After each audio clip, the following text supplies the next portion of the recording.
This is amazing. It's clash heads again. This is like Chaz Mostyn, Cam Water. It's motorsport, but not as you know it. Test yourself and your everyday road car. Safe, affordable, but most of all, fun. And all you need is your daily driver. Experience the thrill of a sprint day.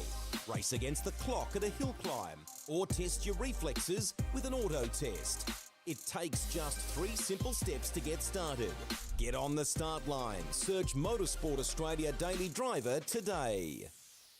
Fishies in a row. They're here to make a point and to do Eddie proud. They fan out in the background as they come down to turn 1 for the first time. It all looks pretty good, 2 by 2.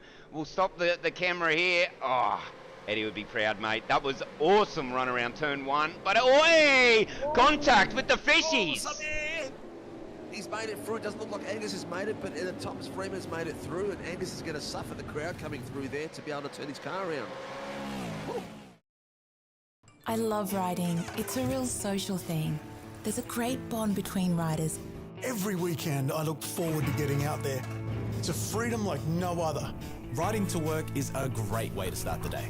Shannons insure all types of road bikes, not just classics. They offer features riders really want. It's why they're one of Australia's leading motorcycle insurance providers. Whatever you ride, whatever you ride, Whatever you ride. ride with Shannons. Call 134646 for a quote. And they are off.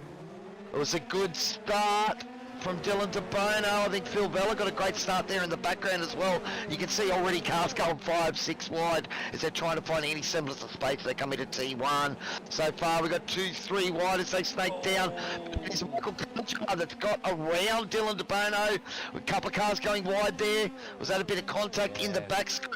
Scott Pocock caught up in that, I think, there, buddy. But it's Michael Cullajar's got past, so Dylan...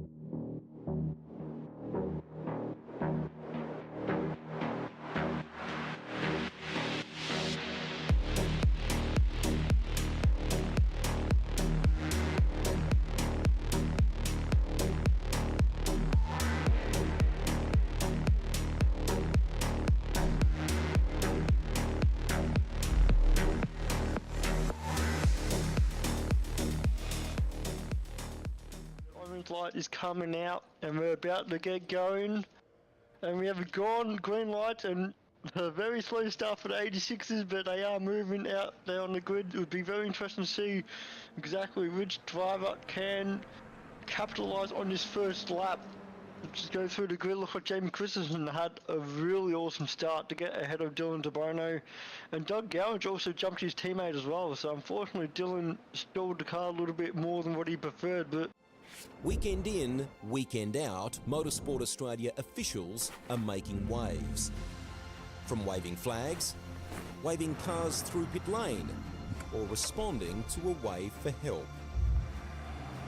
Wave hello to new lifelong friends. Who knows, you might just make waves around the world. Ride the first wave. Search Motorsport Australia officials today. Still great classes of car, and if you are able to, if you're coming up the ranks on iRacing through the licenses, it's a fantastic sort of laneway into prototype driving, going from that GT3 up through the prototype classes. As the safety car pulls in and we get ready to go green as we come up towards the line. Edwards, Hasler, who's going to get the jump down to turn 1, or will any of the fishies, any of the piranhas in behind them, assault them down towards green and they're off. First lap? Let's go here. We've always had a few cars. They're all special. The T-Bird. Oh, that's mine. The Combi for when we want to get away. The XR8. It's going to be a classic. They're all insured with Shannons. We've also got Shannon's home and contents cover, which helps protect our automotive collectibles, tools and memorabilia in the home and garage. If you're motoring enthusiasts like us, it's got to be Shannon's. Shannon's, insurance for motoring enthusiasts. Call 134646 for a quote.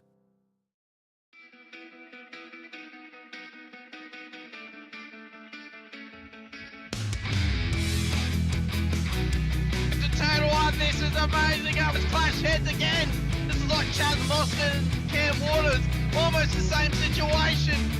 Better contact going down the hill. Sam Noble wants to sniff on Dave Coleman now. Sam Noble bottle right now because tell you what, Bruce Tanek and Jamie Dyke just absolutely drove away from us. Hayden trying to go around the outside. This is where he could have just sent it up the inside, but he hasn't committed it, which is fair enough. It's very scary out there, ladies and gentlemen. Now let's see if we get a good run. Dodds just absolutely think about it. It's a really nice move. Blake Delaney had to move out of the way.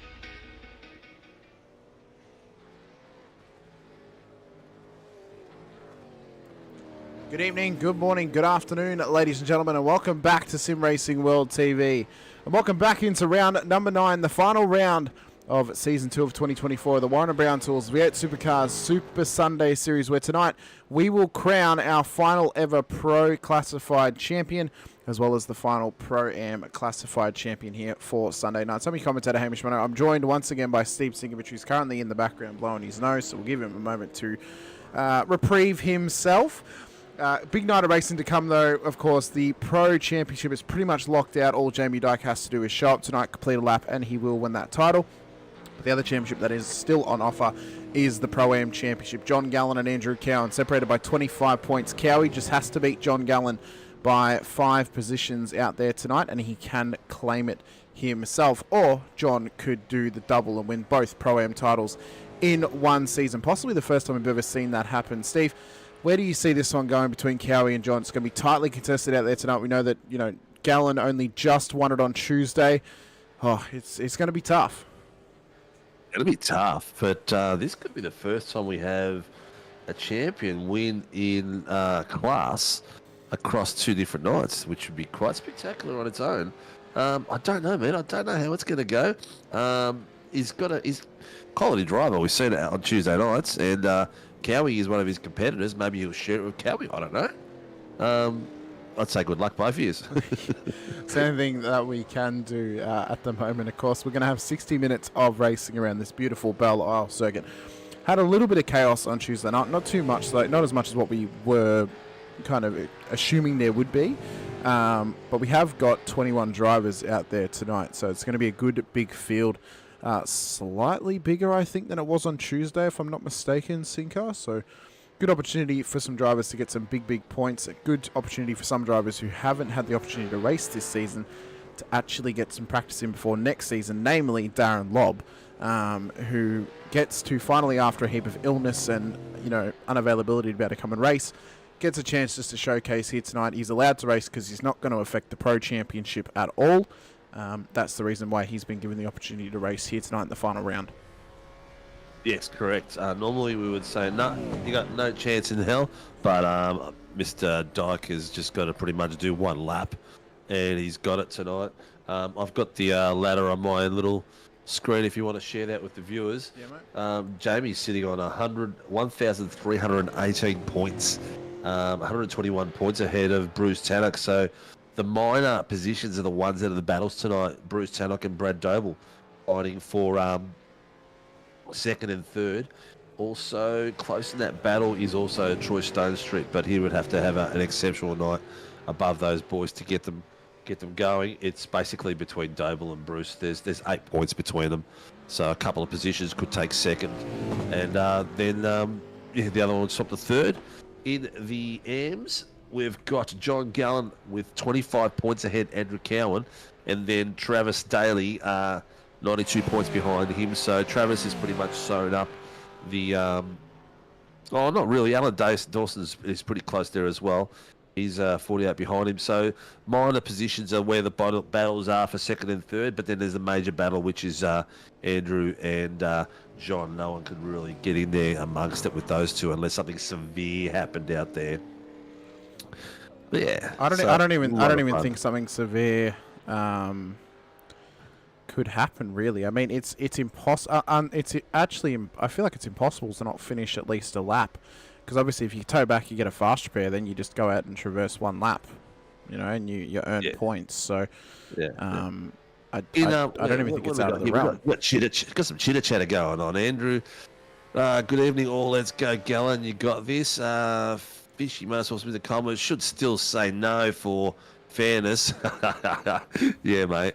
Well, are you out on track here? You are out on track. Out on track. Well, he has actually been, in all fairness, he has registered. He's been registered been since the all start. season. Yeah, and the poor bugger's been sick with shingles and all sorts of stuff. He had the ambition to race. He just Yeah. literally physically was unable.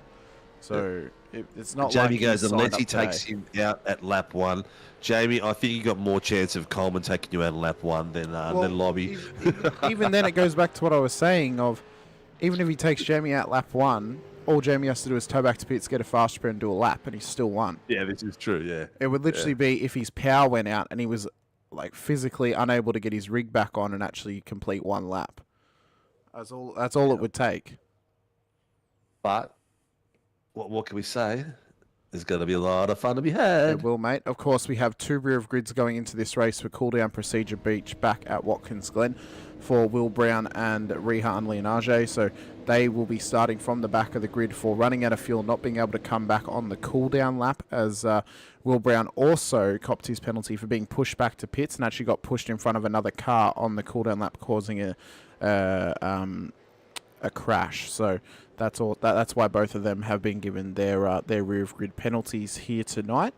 But we have got qualifying action to come as everyone's getting ready to go out on track. The final qualifying session of the regular season across the board. We have got some F1 shadow rounds coming over the next 2 weeks still, so there will still be some racing on SRW TV, as well as if you want to get a preview of our newest series, the Legends World Challenge, you can still check out the final couple of rounds of that championship Sunday afternoons over at Infinity Broadcasting. An incredible race this afternoon out at Bathurst. It was, there was only 6 cars on track, but the battles were immense, Sinker. And I really think we've already got 15 people signed up for that championship for next season. I think that is going to be absolutely incredible because you get such close wheel-to-wheel racing between those cars. They're low power, but they scream their heads off whenever you go down a straight, and it just leads to some great racing. So I think that is going to be one to keep an eye out for. But tonight, I thought you were describing a woman who used to date. Mate, does it ride well? Good evening, Laura.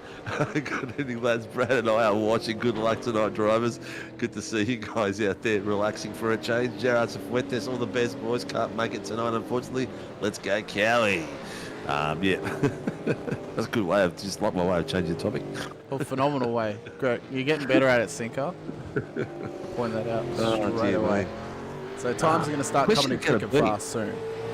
Question's going to be, are Harry Dodds and Dave Coleman going to make it a clean race tonight? Because they've just been in shambles the last few weeks, haven't they? Well, to be fair to Doddsy, he has had a dislocated knee. So, he's been having a right foot break. Actually drove quite a good race on Tuesday with even with a knee like that. So We'll see if it pays off for him here tonight as well. I thought that Coleman, that's his livery. I thought he might have had on his livery tonight. Thank you for the flask or something like that. No, mate, he would never admit that he actually got the flask. Brad Daly, Mark Cochran, go John Gallen. Brad Daly, good luck. Trav and Cowie, have a great race. Look, it's going to be spectacular. We saw it on Tuesday night, man. It was action-packed left, right and centre. It was a lot of fun to commentate, and the boys put on a great show.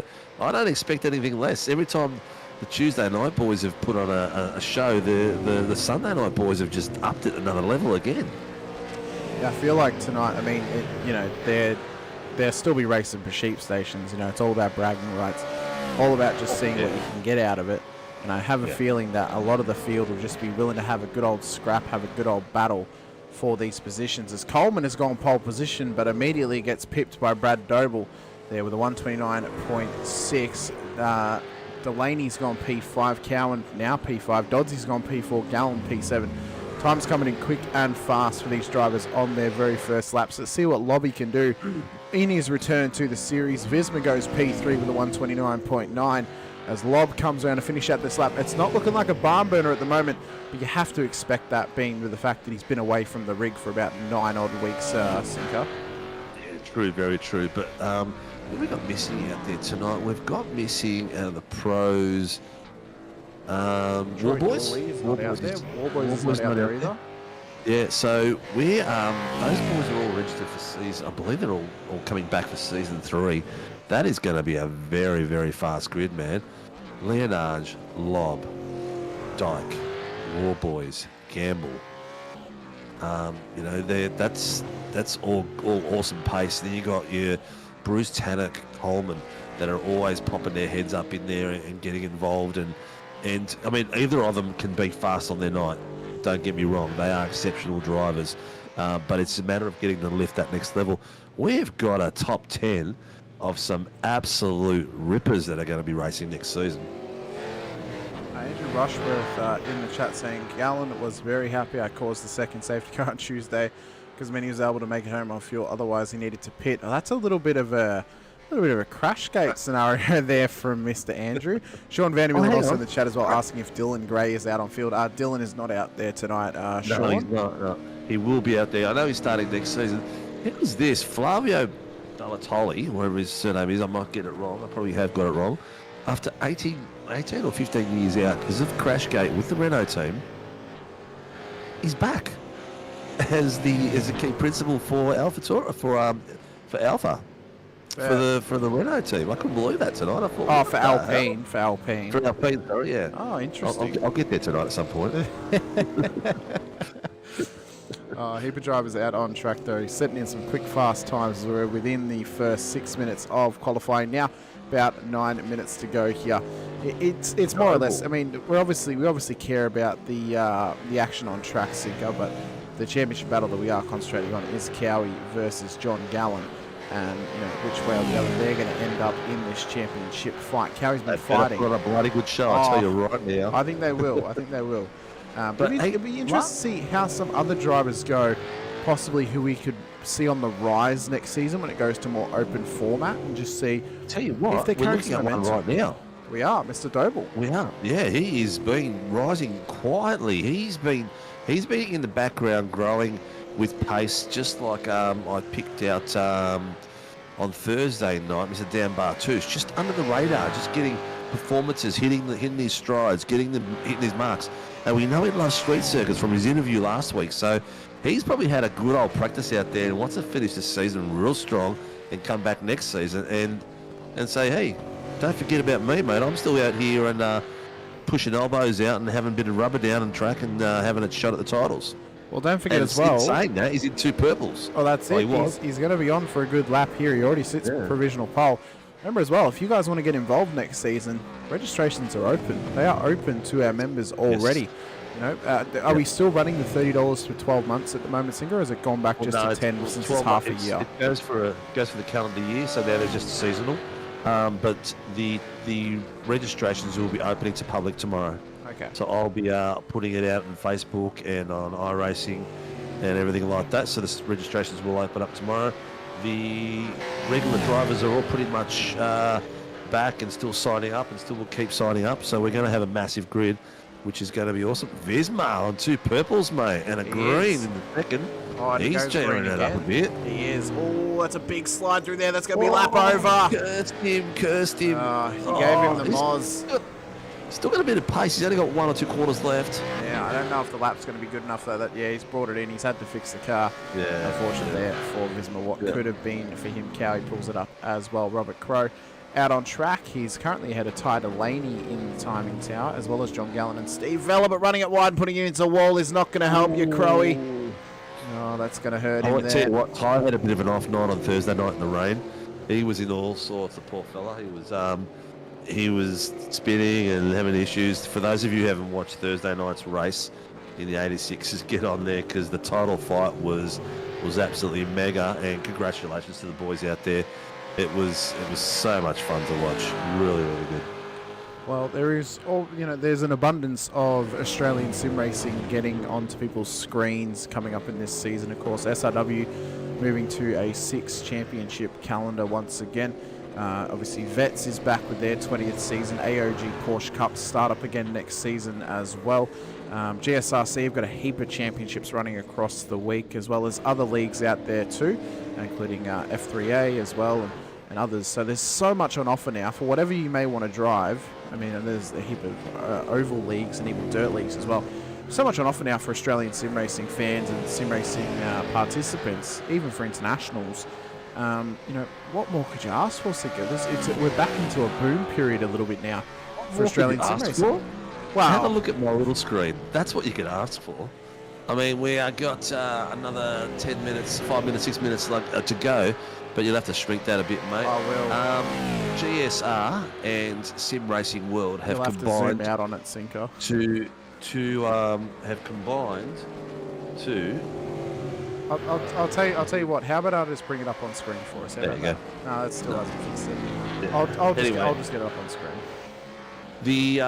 We've combined to join a mega championship, which is basically going to be the best 20 drivers from SRW and the best 20 drivers in GSC, and we will have a open wheel championship. And at the moment, conversations are really awesome and really good, very fluid. Everyone's really excited about it, and this is definitely going to be something that's going to be happening at every season's end. So our Formula 3, which we call it, which is the SLRS Formula Super Lights, is going to be an epic combination out there. If you want to be one of the fastest in the country, come and race for GSRC or for SRW. Registrations will be going live. Obviously, everyone that's registering for either of the leagues right now is available and will be going for that title. So if you finish in that title fight in the top 20, you will be invited to participate in this championship. So yeah, we might take it across other cars as well. It's something that sounds like it's going to be a lot of fun and could be something really cool. So the big plans for this Australian Open Wheel Nationals.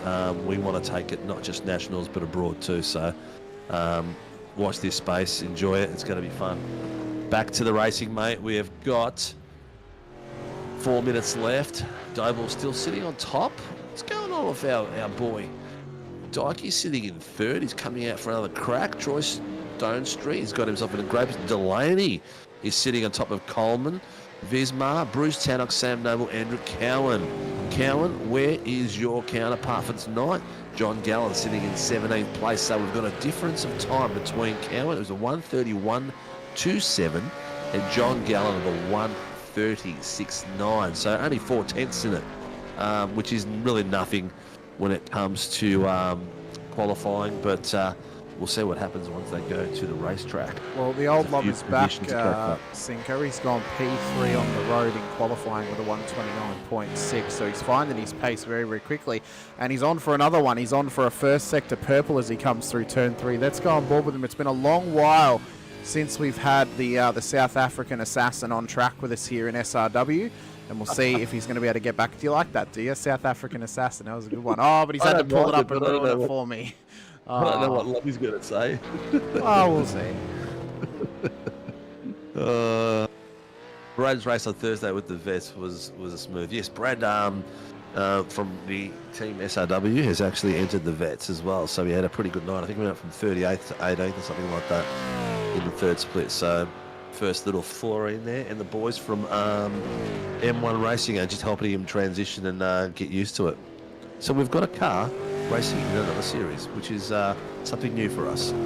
Well, speaking of M1 Racing, Chris Burridge, who's currently out there, he went up 39 positions in Split 2 on Thursday night, setting a new Split 2 record for positions gained, which is nothing to sniff at, Cinco. Split 2 is, in fact, the closest and most competitive split of the vets.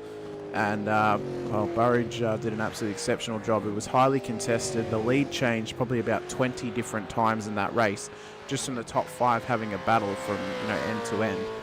And it was an absolute pleasure. I got to call the action with Scotty Gamble once again last night, and it was one hell of a race. I will say that. So if you guys are looking for more sim racing content to check out, and you don't mind listening to my commentary, you can go check that out after tonight's race, of course, over on the V8 Vets YouTube channel, where you can also catch the Split 3 else action. that we have on. Yes. If you've missed any of our other content. Yeah, correct. There's 27 plus who's on Facebook tonight. Please like and subscribe and hit the notification bell. It helps us. We're getting there. We're starting to get a bit more volume. We make about $30 a month. Not even that on YouTube, but hopefully we'll get somewhere where we can actually pay the bills, which would be good. So anyway, like and subscribe. Tell your friends to come watch it. Share it with your friends so they can come watch it. And tell them to come enjoy it. It's amazing the comments we're getting in Facebook and on here afterwards. It's like, you guys have got to get this out promoted. The racing is spectacular. So it's nothing to do with us, me and you, Hamish. It's the drivers out there. They're absolutely putting on a sick show and everyone is loving it. So, promote it for them, not just for SRW. It's a great place to promote everyone that's out there on track. We have a new provisional pole sitter, and it's Bruce Tannock at the moment here. Sinker, he's gone top of the timing tower with a 1:29.355 as Jamie Dykes had to pull his time up. It's getting in towards the end of qualifying. Drivers are only going to have one more opportunity to finish these laps now. If they've started them, they can finish them. Visma's just started one right on the cusp. So he will get one more shot here. He'll be the last driver that'll be able to cross the line with a lap time. He's actually going to pull it up and not go for it. Cowie had to pull it up. Mulford is going to continue on. I believe Lobby's continuing on as well. We will see how the rest of the field is going to turn out. We've got Leonard starting from the grid, or from the rear of grid, or from is. the... I'm not sure. Rear of the Will grid. Brown as well? And Troy Maguire? I just think Troy just hasn't qualified, to be honest with you. He hasn't been able to slot a lap together as Tim Mulford's pulled it up into the escape road. He did. As Randall Lobby's on the purple. He is. He's just behind Randall. So Vella's going to be the first one to cross the line and get his next lap time in. He did not go any better. Neither did Randall. Lobby, though, comes across the line. Goes to P2. It's going to be a DPR front row lockout for the first time this season. It comes in the final round with a 1:29.4 by Darren Lobb. Oh, this is getting exciting. I mean, it's not for the heavyweight, for the trophy, but I tell you what, it's going to be a crack of a race. We've got young Leonard fighting his way through the back of the grid as well. So this is going to be great. If you get a great start, obviously it's only 10 rows back. It's not that far back, but to fight through some of these guys, the names that are above them and in front of them, it's not going to be an easy fight. It's going to be a fun fight. Everyone there is very capable of defending. You've got, oh man, have a look at the list. Tannock, Lobb, Doble, Dyke, Visma. You might as well read them, mate. We might as well run through them because they gave us a nice little preview. Bruce Tannock, Darren Lobb on the front row for DPR, ahead of Brad Doble and Jamie Dyke in behind. If Dyke completes lap 1 or just one lap out there tonight, he wins the championship. Anthony Visma, Troy Stone Street, P5, P6, ahead of Ty Delaney and David Coleman for a Fishy Motorsports lockout of the 4th row. Tim Mulford and Chris Burridge to make up the top 10. Burridge goes P1 for the Pro-Ams, ahead of Sam Noble and Andrew Cowan in behind them. We then scroll on back to Trav Daly and Harry Dodds, with Shane Randall and John Gallen lining up in behind. Importantly, Gallen is only 4 positions behind Andrew Cowan. Robert Crowe, Steve Eldon line up in behind him, with our rear of grid participants Rehan Leonage and Will Brown in behind. Troy Maguire did not get a time set in qualifying, so he'll start behind them. It'll be Barbs, Tice, McAvoy and Leakey in the race control booth here tonight. A big thank you to them once again as we get ready for the final round of what is colloquially known the Warren & Brown Tools V8 Supercars Super Sunday Series. Next season it changes to the Warren & Brown Tools V8 Supercars Championship, where it'll be open, there'll be no classes, everything will be up for offer between every single car on track. It's going to be an absolute rip snorter. I'm going to put my cam on to the young fella. And well, that depends which one you mean, because we have the young Guppy, but we also have Rehan. We do. I'm going to go for Rehan to see how he goes through the back of this pack. The question is as well, Singer, if there's chaos in front of him, he could very easily get caught up in it and need a tow back to pits if he's not careful. He's coming out of pits, so it's going to be interesting to see how he catches up. See, I feel like if they want a first corner bingle or starting line bingle, they can't keep him in there. They've got to open up the pit. Well, I was going to say he's on grid now. I was about to say if he's been given a rear grid, surely there is a rule in place that means he has to start on the grid. He can't give himself a pit lane start. No. He's on grid. He's rear grid right now. Yeah. He's around himself and Troy Maguire. And Will Brown just before the pit exit. That's how far the grid goes back. So this is going to be cool. We'll see. Evening, Stephanie. And Brad Hayes as well. Great to have you all in here. We love having everyone here. So everyone that's in there watching tonight, all 33 plus on on Facebook. Love you guys. Thanks for coming out and having a chin wag with us. Let us know who you want to watch and any info you want to give us. Oh, any dirt, even some dirt. We love the dirt. Well, lights are going to go up, Cinco. We're going to go racing for the final time in the Warner Brown Tools V8 Supercars Super Sunday Series. Tanik and Lob on the front row. It is green flag running here out at Belle Isle. It was a good start from the front two as they come round through turn number 1 for the very first time. Tanik slots into P1, Lob slots in behind, Dykey's in P3, and they've got Doble following in behind. Oh, we've had a little bit of a touch at the back, but they've made it through. One of your boys has gone with, I'm not sure who it was that had a tippy-tap with, but they came through and there was no damage. Three wide into 2. Nice and clean. The Phoenix boys are racing each other as well. Gloves are off. They're right into the dirt against each other. We can see Tanik up the front of the field, still continues on as we come across the bridge for the first time. Visma's had a good start, so Stone Street. Delaney's still with him, so is Coleman. We only had a couple of changes of position, and one driver's already dropped out of the 10, that being Chris Burridge, who's given up a position to this man, Sam Noble, who now sits in P10 on the road as Stone Street's just swapped positions with Ty Delaney. Yeah, they're going side by side, nicely folded into each other. Oh, I thought Coleman was going to go right into the back then, but really bumpy track for the viewers if you haven't been out here. And a lot of the bumps are on the braking markers, on your natural braking markers, so you've got to try to break that a little bit earlier, that a little bit later, or maintain the pace and roll it through a little bit sharper. But nice and clean everywhere through it. No damage coming through at all. We've still got a few going side by side. Nicely driven.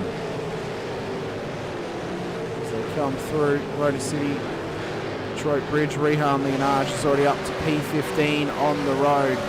He's up 4 spots here as we begin lap number 2. Tanik still leads the way to Darren Lobb, Jamie Dyke, Brad Doble, Anthony Visma for top 5. Delaney, Stone Street, Coleman, Mulford, Noble make up the 10. Burridge, Dodds, Cowan, Gallen, Leonage is the 15. Then Randall, Daly, Brown, Vella, Crow, Maguire make up the rest of the field at the moment. Well, and the action is at the back where we're looking at. Oh, Leonage just passed Gallen. Gallen and Andrew Cowan are back on each other, so the battle is already started for these two. They're already getting ready for the title.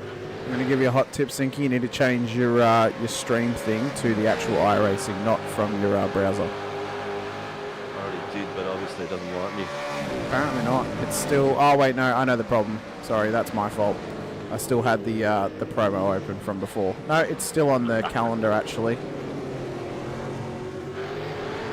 We've still got it on the calendar at the moment. That's all good, though. We'll wait for that to get fixed up. Whilst we wait for that, we still have Mr. Tanik leading the way. There we go. Brilliant. Right there, beautiful. You see Cowie's in an intensifying battle at the moment with John Gallen. That right there. Well, Gallen just has to finish pretty much right there, and he's won that championship. We are 1 lap through. Jamie Dyke is officially the pro champion, Sinker, as he has finished at least 1 lap here tonight. So he has already taken those honours. Yeah, 100%. So how many points does Andrew Cowan have to finish above Gallen to win? He needs to be up 5 positions over Gallen. So we'll keep an eye on that. At the moment, Gallen has got himself in a position where he is going to have back-to-back Tuesday, Sunday titles. Wow. Yeah, he's had an exceptional season so far. And, I mean, it's been almost perfect across the Supercars board at the moment for Mr. Gallen this season, Sinker. He's in awesome form. Awesome form. Actually, the PR boys as a team have been driving exceptional this season. They've done incredibly well. Incredibly well. As we can see, Mr. Doble's currently sitting in behind Jamie Dyke. They've got Visma all over the back of them as well. So that battle is now... It is. It's very, very tight, and they're just getting into their rhythm at the moment. I have a feeling that Lobby may just play backup for Mr. Tanik and trying to fight off Rehan when he eventually catches up to them, if he does. Steph saying go Gallen. The guys have done great. They've done incredibly well. She's saying new damage model sucks. What do you mean? New damage model is incredible. it gives us some exceptional racing. And the 8.6s, Steph, have always had the new damage model. Yeah. So they've always been like that. I'm loving the extra graphics they've put in as well since they've done the update for the rain. When the car hits the dirt and the dust, the dust flies up a lot nicer these days, and it actually looks really cool. Even sometimes when you see the sparks coming off as well. So it does. They've done that little extra nuance they've put to it, so it looks fantastic on camera. Rianage has already got himself with a 1:30.149 as the fastest lap so far. Oh, this kid is incredibly quick.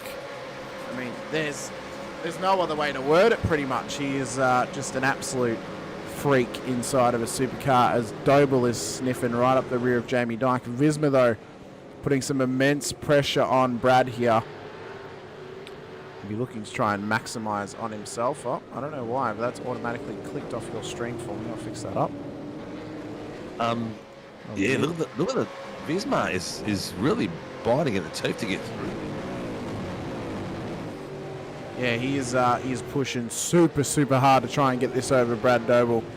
His teammate Lorne McKee finally got up to a bit of form on Thursday night. He managed to get himself a podium in Split 2 of Vets, so we're hoping to back that up for himself here in the Supercars tonight, being P4 at the moment in behind Doble. Look at a little bit of see the brown soil flick up there in that corner. That was sensational.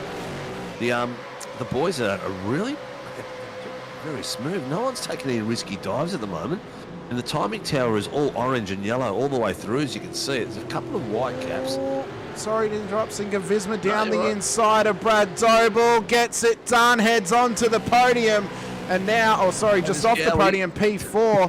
He's now eyeing up Jamie Dyke just up the road from him into P3. If he can get that done, it would be absolutely immense.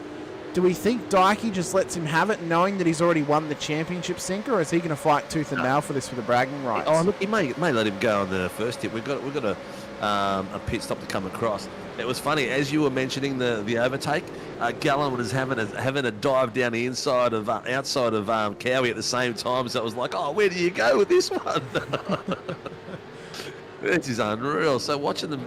This split screen is probably one of the best things we've done. I hope the viewers are enjoying it, and I hope the drivers enjoy it when they watch it back, because you just get to see that little bit more action through the grids. I'm going to quickly swap it down the back, because down the back there's some more action going on with Troy Maguire and Steve Vella. These boys and Robert Crow have been battling it out like crazy too, and they were down to 2/10 and 3/10 between the three of them, but they sort of gapped a little bit off. But doing an exceptional job down the back. It's as we say it every week, the fighting on track starts from the very front of the grid to the very back of the grid. It does not stop. Well, we're on board at the moment with Rehan Leonage, who's on the back of Sam Noble and eyeing up a top 10 position right now. Goes for it round the outside on Sam. Sam defends that inside line. Rehan wanted the switchback, couldn't quite get it though, but now has the inside line into turn 4. Oh, Sam defending well here. This has been some great, clean battling so far. A little bit of a touch of the wall between them as Crow gets it done down the inside of Maguire, but Maguire switches back on him in the bottom screen. The racing is absolutely everywhere at the moment, Sinker. How can we possibly focus on one thing more than the other? Oh, you can't. We almost got to yell over top of each other, because one of us watching one screen and the other screen was like, whoa, meet in the middle. But there was a lot of great little passes going on.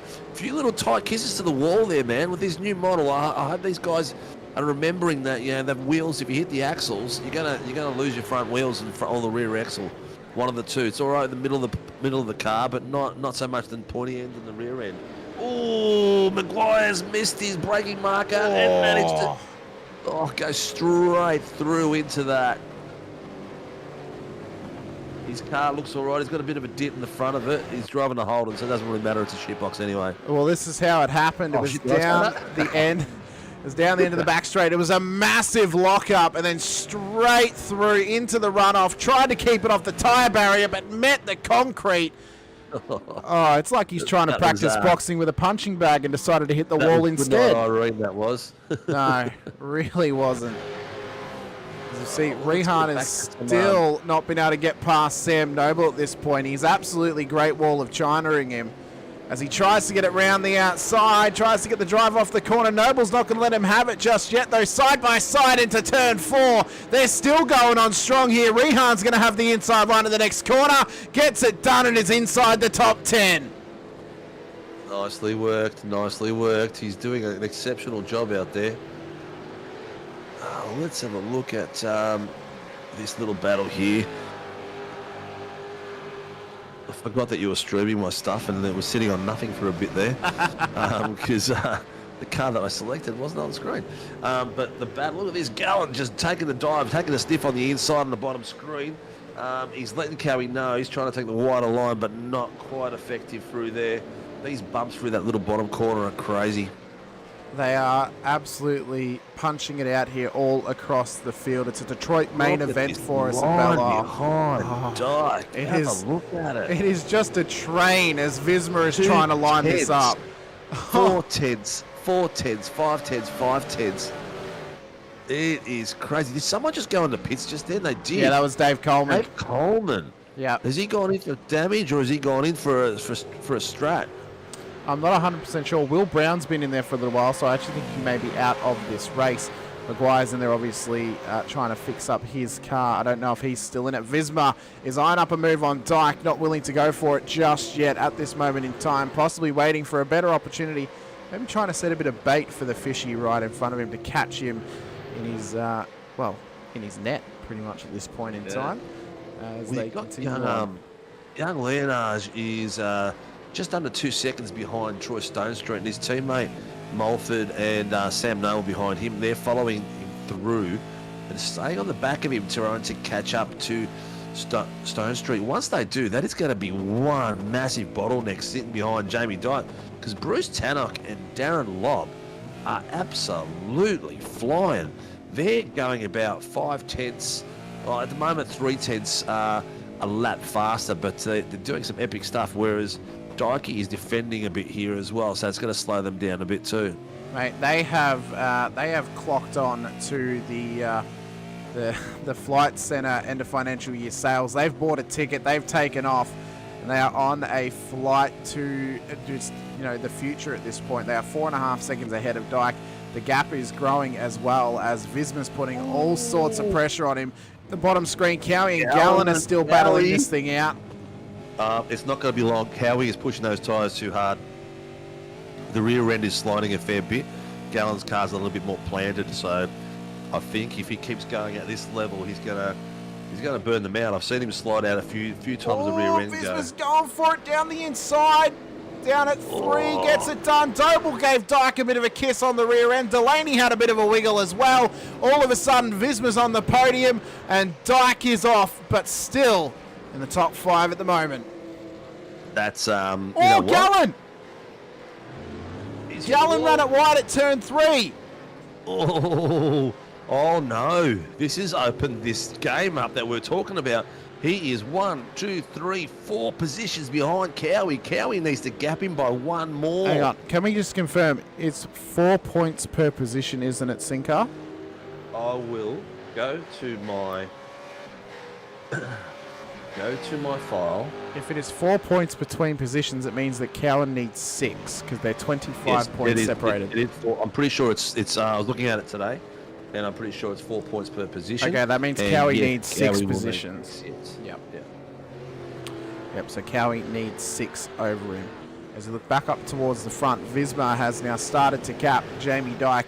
It's almost out to a second now, as Dyke is under immense pressure here from Doble. Leonage is into the pits for his stop. Here we go. Yep. So is Mulford. So this is the strategy they've got employed.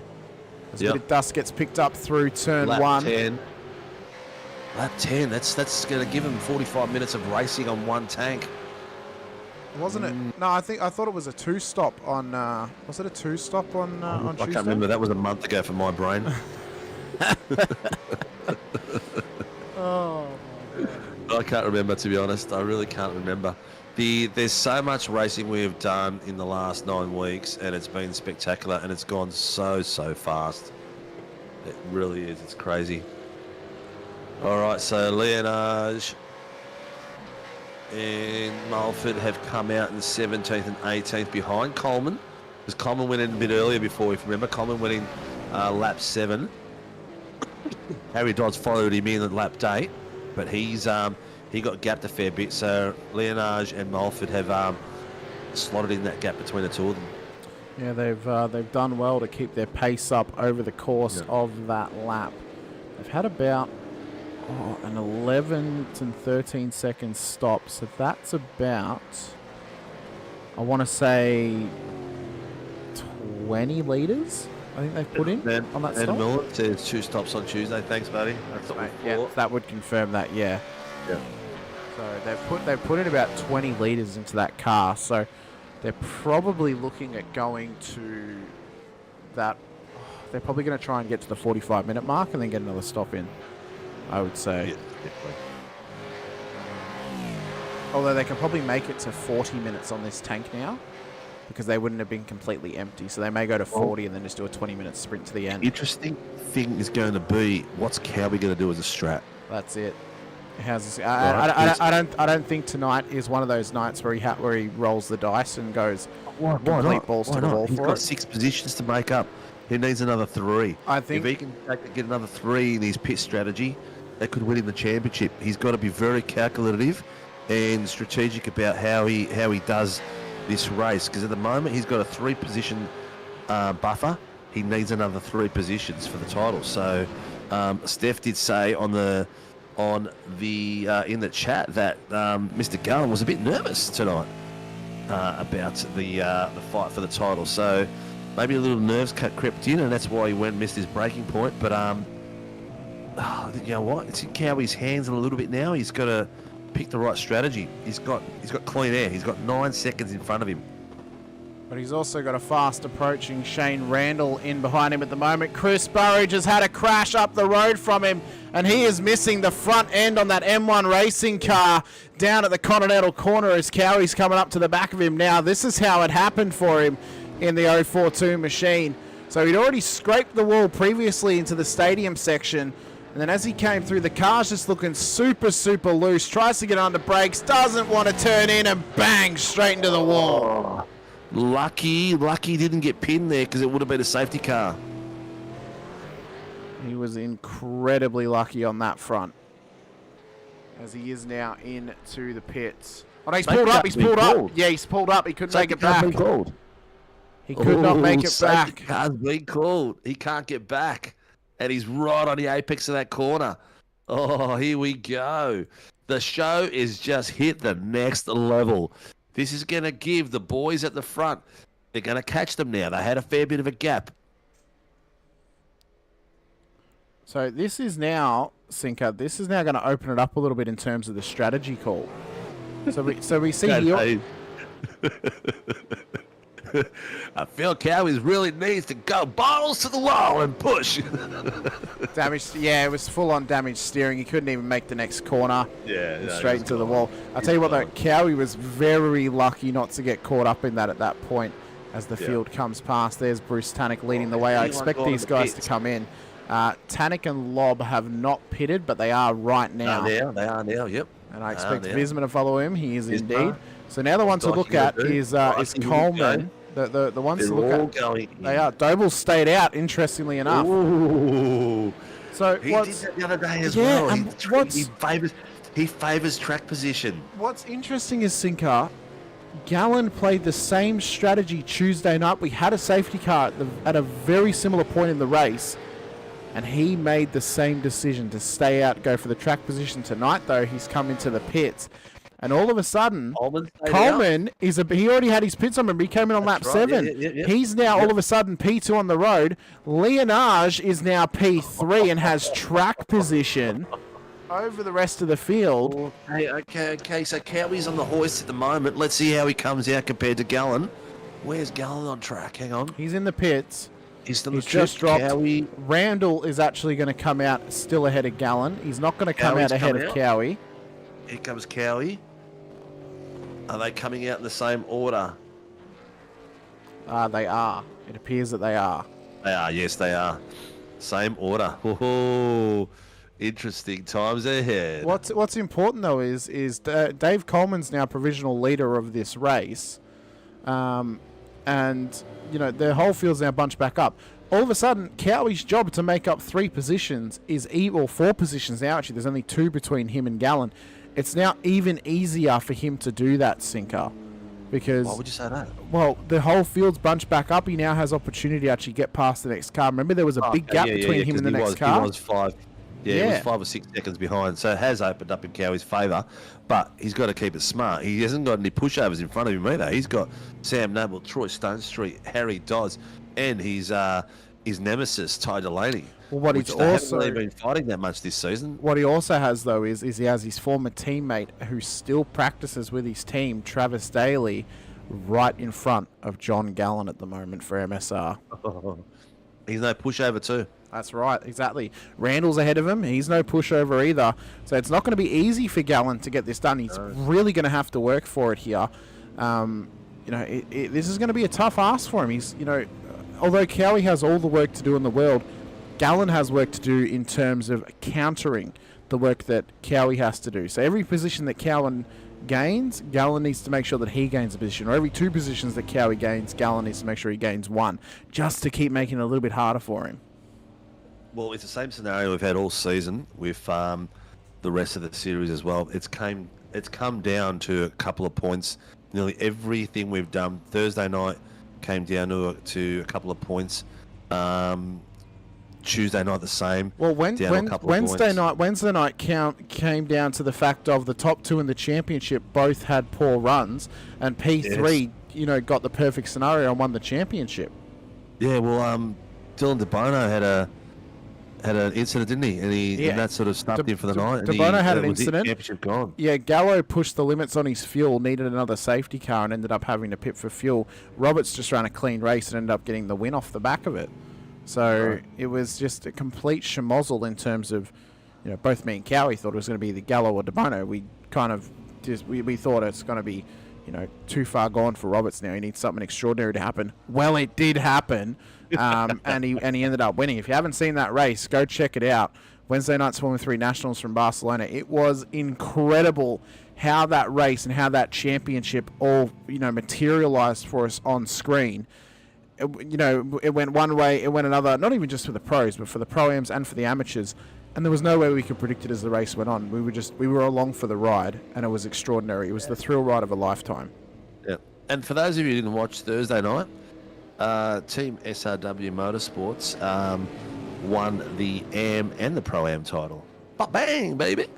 And Ben Faulkner got to the Pro title, which he already hadn't. Ben Faulkner won Ben Faulkner class. He did very well, mate. He didn't win the outright race. He came third. It wasn't an easy one for him, but it was pretty much like Jamie. Just needed to finish the race to win the title. Well, safety car is going to pull into the pit lane now. We're going to get ready to go racing once again. Brad Doble will have control of the field when we get ready to go green here. 23 minutes into proceedings. It'll be about 23 and a half minutes to go once Doble crosses the line. He has control of the field. He has already gone here at Belle Isle, and we are under green racing once again here for round number 9 of season 2 of 2024. He's done well off the restart, but Coleman's also done well to hang with him as they all spray up a bit of the dirt through turn 1 and now look down towards the treacherous turn 3 at the end of the straight. Mulford's lost a bit. Oh, Mulford's gone. Vismar's gone around Mulford. I'm not sure what happened there. There was a bit of a poor corner. Have a look at Coleman. Nicely done. And he's got Leonard following him through, taking on the inside 2 by 2, and then... Oh, there's contact with Tadek! No, it's not what we wanted to see. Not what we wanted to see. I don't know whose fault that was, but it was a situation where he just... one on top of the other. Oh, and it's absolute heartbreak for Anthony Visma. He's got major steering damage at the moment as well. He got caught up in it too. Leonage and Coleman are battling it out for the lead of this race still at the front of the field. And Leonage is going to try and get this done. Doble's already towed back to pit, so that may be looking a little bit negatively on him. Yep, safety car has been called. Yep. Whoa, that didn't last long. That was so close. I didn't get to see what happened. It looked like Tanik came across a little bit with the momentum of his move, but it was too hard to tell. I'll get the replay up once again. I just had to stop sharing my screen for a moment because it decided to have a bit of a schmozzle. A lot of time. It did. Well, not just that. He's all the way back in P17 now as well. Yeah. So this is how it's happened. We're going to slow it down for everyone at home. So we can see here, Doble's on the outside of Tanik here. They've just had a bit of a coming together. So Doble's still holding that line. He's then turned to come offline. He's then overhooked with Tanik. That's what's then spun Tanik around. Visma's in behind. He had nowhere to go. He's run up right up behind Doble. And that's how the incidents happen. That was close. That's almost that. Oh mate, just looking at that quickly, that's a racing incident because that's him trying to stay off the wall, even though he had a gap there, and Bruce just followed his line as well. So, oh man, it's not really a corner for two cars to go through. I think it's just, Tanik ran it a little bit too wide. Doble wasn't willing to give it up. Come together. One's in the wall. Visma, just an unfortunate passenger at that point. I think what unfortunately looks poor on Doble's point is the fact he's towed back to pits without permission, it seems. So was Doble the passing car or was Tanik the passing car? Tanik was the passing car. He was going for it down the inside. To make a clean pass as well. Yeah. So it's going to be the boys upstairs or downstairs in the dungeon. With the red ball in their mouths, are going through and deciding, well, who's got greater responsibility here right now, the passing car or the car holding off the wall or the car that moved across. I think they both have a little bit of responsibility in that one from the looks 100%. Of it. Obviously, race control are going to look at that from every single angle. They'll see a lot more details than us. Yeah, from my point of view, off a single look, it looks like a bit of a racing incident between them. They've had it coming together. They've both ended up in the wall. Visma's been a passenger. He had nowhere to go. He was like Carl Reindler at Barbagallo. Just unfortunate for him. A lot of blame to be thrown around. Exactly. In all that, we still have 1, 2, 3, 4 places between John Gallen and Andrew Cowan. That's right. So Cowie is currently gaining 16 points on John Gallen. One more position would get him 20 points. Another one would get him 24. And the all-elusive 6th position would get him 28 points, and that's what would win him the championship for the Pro-Ams. He needs it. He's 25 behind that, and he can't really get the fastest lap because that's Rehan's at the moment. He's sitting on a 1:29.454. That's Rehan's wheelhouse. I think we can agree. That's probably Rehan's sewn up. That's a 5 points per race. If he gets that every race next season, 5 9s. Well, what's important now is both Burridge and Will Brown get a lap back. Yes, this is true. So Brown gets his lap back, although he's still multiple laps down. But Burridge, importantly, is now back on the lead lap. So safety car is going to be in after this lap, and the waiver rounds are now complete.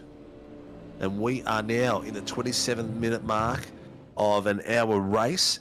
And we are probably looking at, where did that boys pit? Lap 12. We are in what lap at the moment, mate? I can't see it. I can't tell you at the moment because of the safety car thing. Okay. I can tell you once we're going to go green. I can tell you straight away as soon as the safety car pulls away. Actually, no, I can tell you we're on lap 17. Yes, so we are on lap. We're on lap 17. The boys who came in on lap 12, they came in under the safety car. The people who came in on lap 9 came in slightly early to try and get a bit of track position off an undercut. So we predict that the cars can probably go to about 40 minutes. With 2 safety cars, we think they can probably go to about 45 minutes now. I think we would need 2 more safety cars for them to not need another pit stop, which is pretty far gone at this point, I think. That would be super, super close. As safety car is now pulling away, so we will get ready to go green once again. Rehan Linage leads the way. Lobby's in 3rd, and as Coleman he contests with to get onto the back of Rehan. We've been waiting for this one-on-one battle all season long, Sinker. We're on the cusp of having it, and Coleman is ruining it for us by being in between them right now. No, he's not. He's actually adding a spice. He's lifting his game. Yeah, he is. That's what we want. We want these boys lifting their game. We want these boys' pace to improve. We want them to get faster. We want the battles to be tougher. That was just a bit of bad luck, that. I wanted some good, tough racing. Calculations didn't quite work out, but, you know, it is what it is. Well, we're green once again, Sinker. Leonage has gone nice and early over David Coleman as they come down the main straight once again and through turn 1. But it dust gets flicked up. As always, as Noble's had a big wiggle in the background. He's done well to save it right in front of Cowie. But that could have been nail in the coffin stuff if Cowie had been caught up in that one. Very, very lucky. As Coleman's now on the brink of losing a position here to Lob. They go side by side through 3. Lob gets it done round the outside, and all of a sudden, we're going to get the one-on-one we've been waiting for. Leonage and Lob with Coleman on the cusp. Yeah, he's getting a lot of pressure in the back there as well, but the boys are just, Stone Street is just hunting on the back of him like crazy. So Cowie's done well. He's got himself one more spot there. 1, 2, 3, 4. He's got his spot that he needed, so he's in a pinpoint position now for the title fight. Yeah, Cowie needs to get to P7 to have the all-important 6 positions between him and John Gallen. At the moment, he's gaining 1, 2, 3, 4. He's gaining 16 points over John Gallen. He needs P7 on the road to get that happening. 9 more. 9 more points. He needs P1 on the. He needs 9 more points, which is going to equate to 3 positions on the road. The boys all behind Gallen as well. They're not stopping the pressure as well. He's got Vismar coming through the back of that pack too. So that's going to be very interesting to see what happens. Vismar's the only one that's pitted twice. He's pitted last at lap 15. So he's going to have an advantage over these other boys that are going to pit in front of him. He might just have enough to go all the way. Yeah, he might. It's going to be super, super close. What's interesting... Oh, Coleman's gone off at the end of the straight and into the escape road. Oh, no. David Coleman. I was about to say we have 3 fishy cars in a row. And then, unfortunately, Coleman ruins the stat for us. But that is okay. It's unfortunate for him. We'll see how he ends up. We see Robert Crow's putting all sorts of pressure now on the back of John Gallen here for P12 on the road. They've got Steve Vella not too far behind them. Visma's starting to get back in the action. He's trying to chase them down as he still has some big damage on that car after getting it fixed up. He looks to have scraped the wall, actually, ever since coming back out of the pits. And there's still a little bit of a mark on the front of that thing. Coleman is now further and further back as Burridge is trying to have a bit of a comeback now. Leonage, though, leads the way. Lobby is not too far behind, about 1.4 seconds, as Dyke is still on the podium, 1.3 seconds. He's got his teammate Delaney in behind him. Car 351 and 123, turn 4, lap 15, no further action. That is the Bruce Tannock and Brad Doble incident from earlier in the race. That's what we both suspected, because there was equal to blame. You could see the turning in from one and the other one trying to make the pass. I think our experiences on a Monday night are helping us, mate. I think they are, for sure they are. At the moment, out there in viewerland, let us know who you want to see, anyone you particularly you're looking for. Let us know. We're trying to spread the love all the way up and down the field and make sure everyone gets it. And please like and subscribe and hit that little bell. Bing. Yeah, you want to get notified. It's going to be a big season going forward next season. Oh, yeah. Of course, 6 lots nights of racing on offer. Lots of things happening. Oh, it's going to be exceptional. 6 racing series on offer for you next season, including the new free series in the Legends World Challenge. Just have to be registered. Is that going Monday night or Sunday night? Well, we wanted to put forward if we were to move the GTs back an hour to 9 o'clock, put it in front of the GTs, because the session only goes for an hour long. Well, the GTs, I think we discussed it the other night to bring it back to an hour. We need to put that vote in the GT session. Yeah. Because Friday night's a bit hard to get home for some of these boys, and I think a 9 o'clock quality start would work a lot better on a Friday night because everyone's got the day off. So that should be pretty cool. I'll get Hamish, you're part of the admin for the GT3s. Put that question in there. If people are happy with it, then it's cool, and then you can start the other stuff before it. Exactly, and only goes for an hour. You get about half an hour practice. You have a 10-minute qualifying, 10-minute heat race, a 2-minute warm up, and a 15-minute feature. Like it is incredible. The time flies by, and you get to the end of it, and you think, man, I wish that could have gone for a bit longer. That was super, super fun. So, and it's free. Anyone, even if you're not an SRW member currently, all you got to do is register, and you get to come have a bit of a race with us, see what it's like. We're not likely going to get safety cars in that series, but there will be race control, so penalties can get applied. but it's meant to just be a bit of a fun series. You come and have a crack, you see how you go. At the end of the day, we have a good old laugh together and enjoy the racing as well. Tell you what, yeah, he's doing an exceptional job out there. He is. He needs a couple more places on the back of Mulford. He's got 3/10 on the back of him now, so he's putting the pressure on. He knows that he's got to do what he's got to do, and he's got a title in his grasp. So a lot of fighting. Two stories there, you know. You've got a past champion in the Pro-Ams, and then you've got the current Tuesday night Pro-Am champion. So, oh mate, it's going to be a story either way, isn't it? Mate, it's going to be an absolutely exceptional story. Steph, me and Jack were talking about it. We'd love for you to race Legends and then commentate GTs straight afterwards. It'd be fantastic. You know, we can get another commentator in with me on the Friday for the Legends, and then you can come into the booth with me for GT straight afterwards. It'd be absolutely fantastic, and it would mean Legends would finish. You'd have probably about an hour or so till the show starts for GTs, so everyone can go have a bit of a practice before GTs, or they can go have a feed, whatever, and then come back straight in and have another race. I think it'd work out well for a bit of a Super Friday feel, or Phenomenal Friday, I guess we could call it. We're about 2 or 3 laps away from getting some more pits, mate. Yeah, I think I honestly think with the 2 safety cars, we've got about 10 minutes until I think 10 minutes at the latest will be would be the latest that the driver's going to come in. I think earliest is going to be about 40 minutes with 20 to go, and that's pretty much the cutoff. Around lap 27, something like that, we're going to see a few more people go in. There's a couple of drivers there that are like Harry Dodds and Tim Mulford gone in lap 8 and 9. They're going to be probably coming in sooner than the rest of them. I'd say another lap or two. I reckon they'll be coming in lap 24, those guys, and the rest around lap 29. Well, what I have just noticed is John Gallen has made up a position over Travis Daly. So all of a sudden, Andrew Cowan needs P4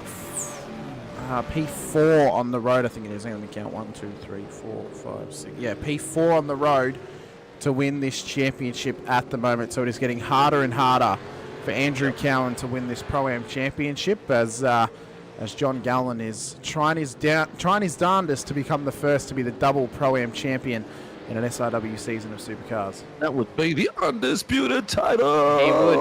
He would be undisputed. He'd be the Chris Jericho of SRW. Well, from my days, the Triple H.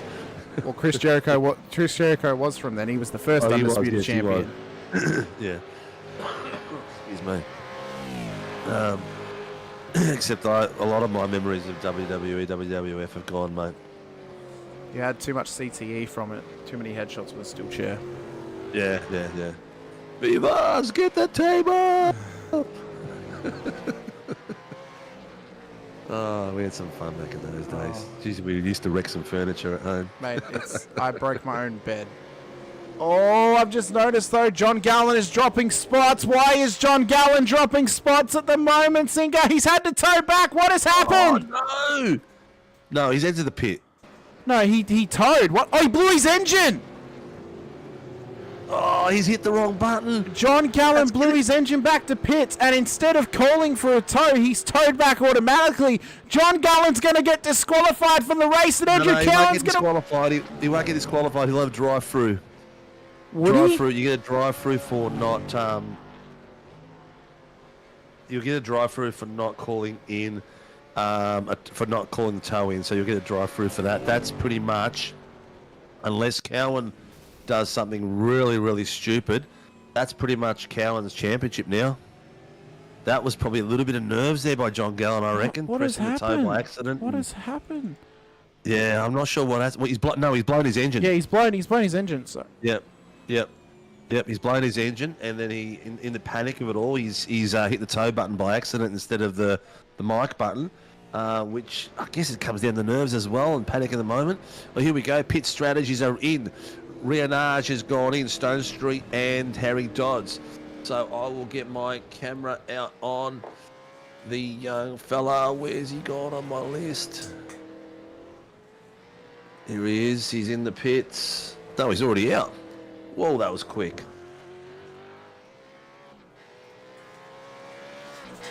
Well, ladies and gentlemen, if you could not have asked for a more ground-shaking moment in this race, the one battle for a championship we had going has all gone off in a puff of smoke for John Gallen. We were mentioning he could become undisputed champion, and there would be so much for Andrew Cowan to do to beat him. I don't know if we gave him the Moz. That's just racing at the end of the day. But, I mean, it's one of those things in racing, isn't it? You know, you've... 100%. 100%. It is one of those things. So you've got Leonage, Dodds and Stone Street just pitted on lap 23. You've got Darren Lobb and Jamie Dyke sitting up the pointy end that pitted at lap 12 with Noble and Ty Delaney. So it's going to be interesting to see when they come in. I predicted them lap 29, so another 3 laps. So all Cowie has to do now, Sinker, pretty much is just keep it clean and finish the race. He can give up a couple of positions because, you know, John Gallen, he's going to need 2 safety cars at least to get 2 laps back on the whole field. And he's going to go even more laps down because he's still waiting for a tow. He's still waiting for his car to get towed back. He's then going to fix the car. He's then going to come out. He's then going to do a drive-through. He's going to go 3-4 laps down on Andrew Cowan. Mind you, if Cowan ends up in the wall... He should be down 2 laps by the time he's finished it. No, Gallen's in the pit. Yeah. Gallen's in the pit. Cowie, though, right? He's got 3. What's he got? A 3-minute. He's been there for 3 minutes. Is that a repair or is he? He might think he's been disqualified, possibly. No, he hasn't been disqualified. He'd be waiting for the tow. He'll then be waiting for the repair, right? So he's got to repair the car first, right? So already Gallen is 2 laps down on Andrew Cowan. Because Cowie's on lap 25, Gallen's technically on lap 23. So he's already 2 laps down. He's then got to do a drive-through. Gallen's car is dead. He'll be down. He already did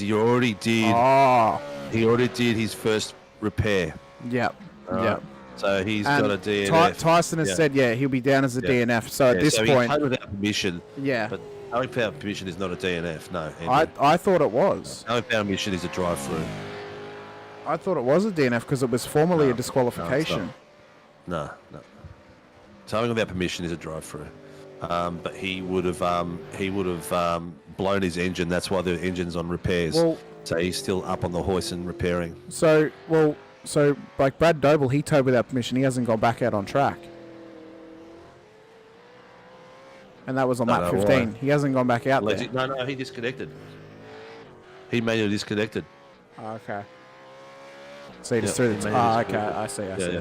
So, so pretty much now, Cowie just has to run a clean race and just finish. Pretty much. He just has to finish because John...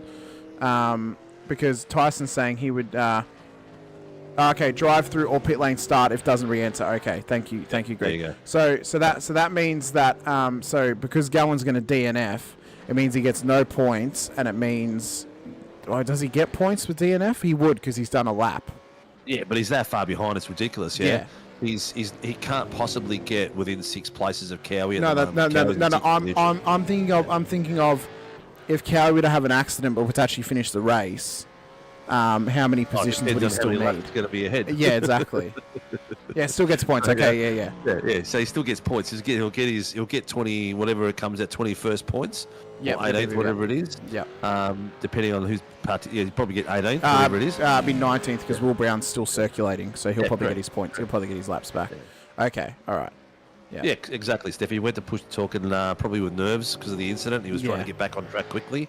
He's pushed his tow button by accident. Yeah. But either way, it looks like he had no fast repairs left, so he must screwed either way. I've just realised we're both on Rehan. I'll click off Rehan.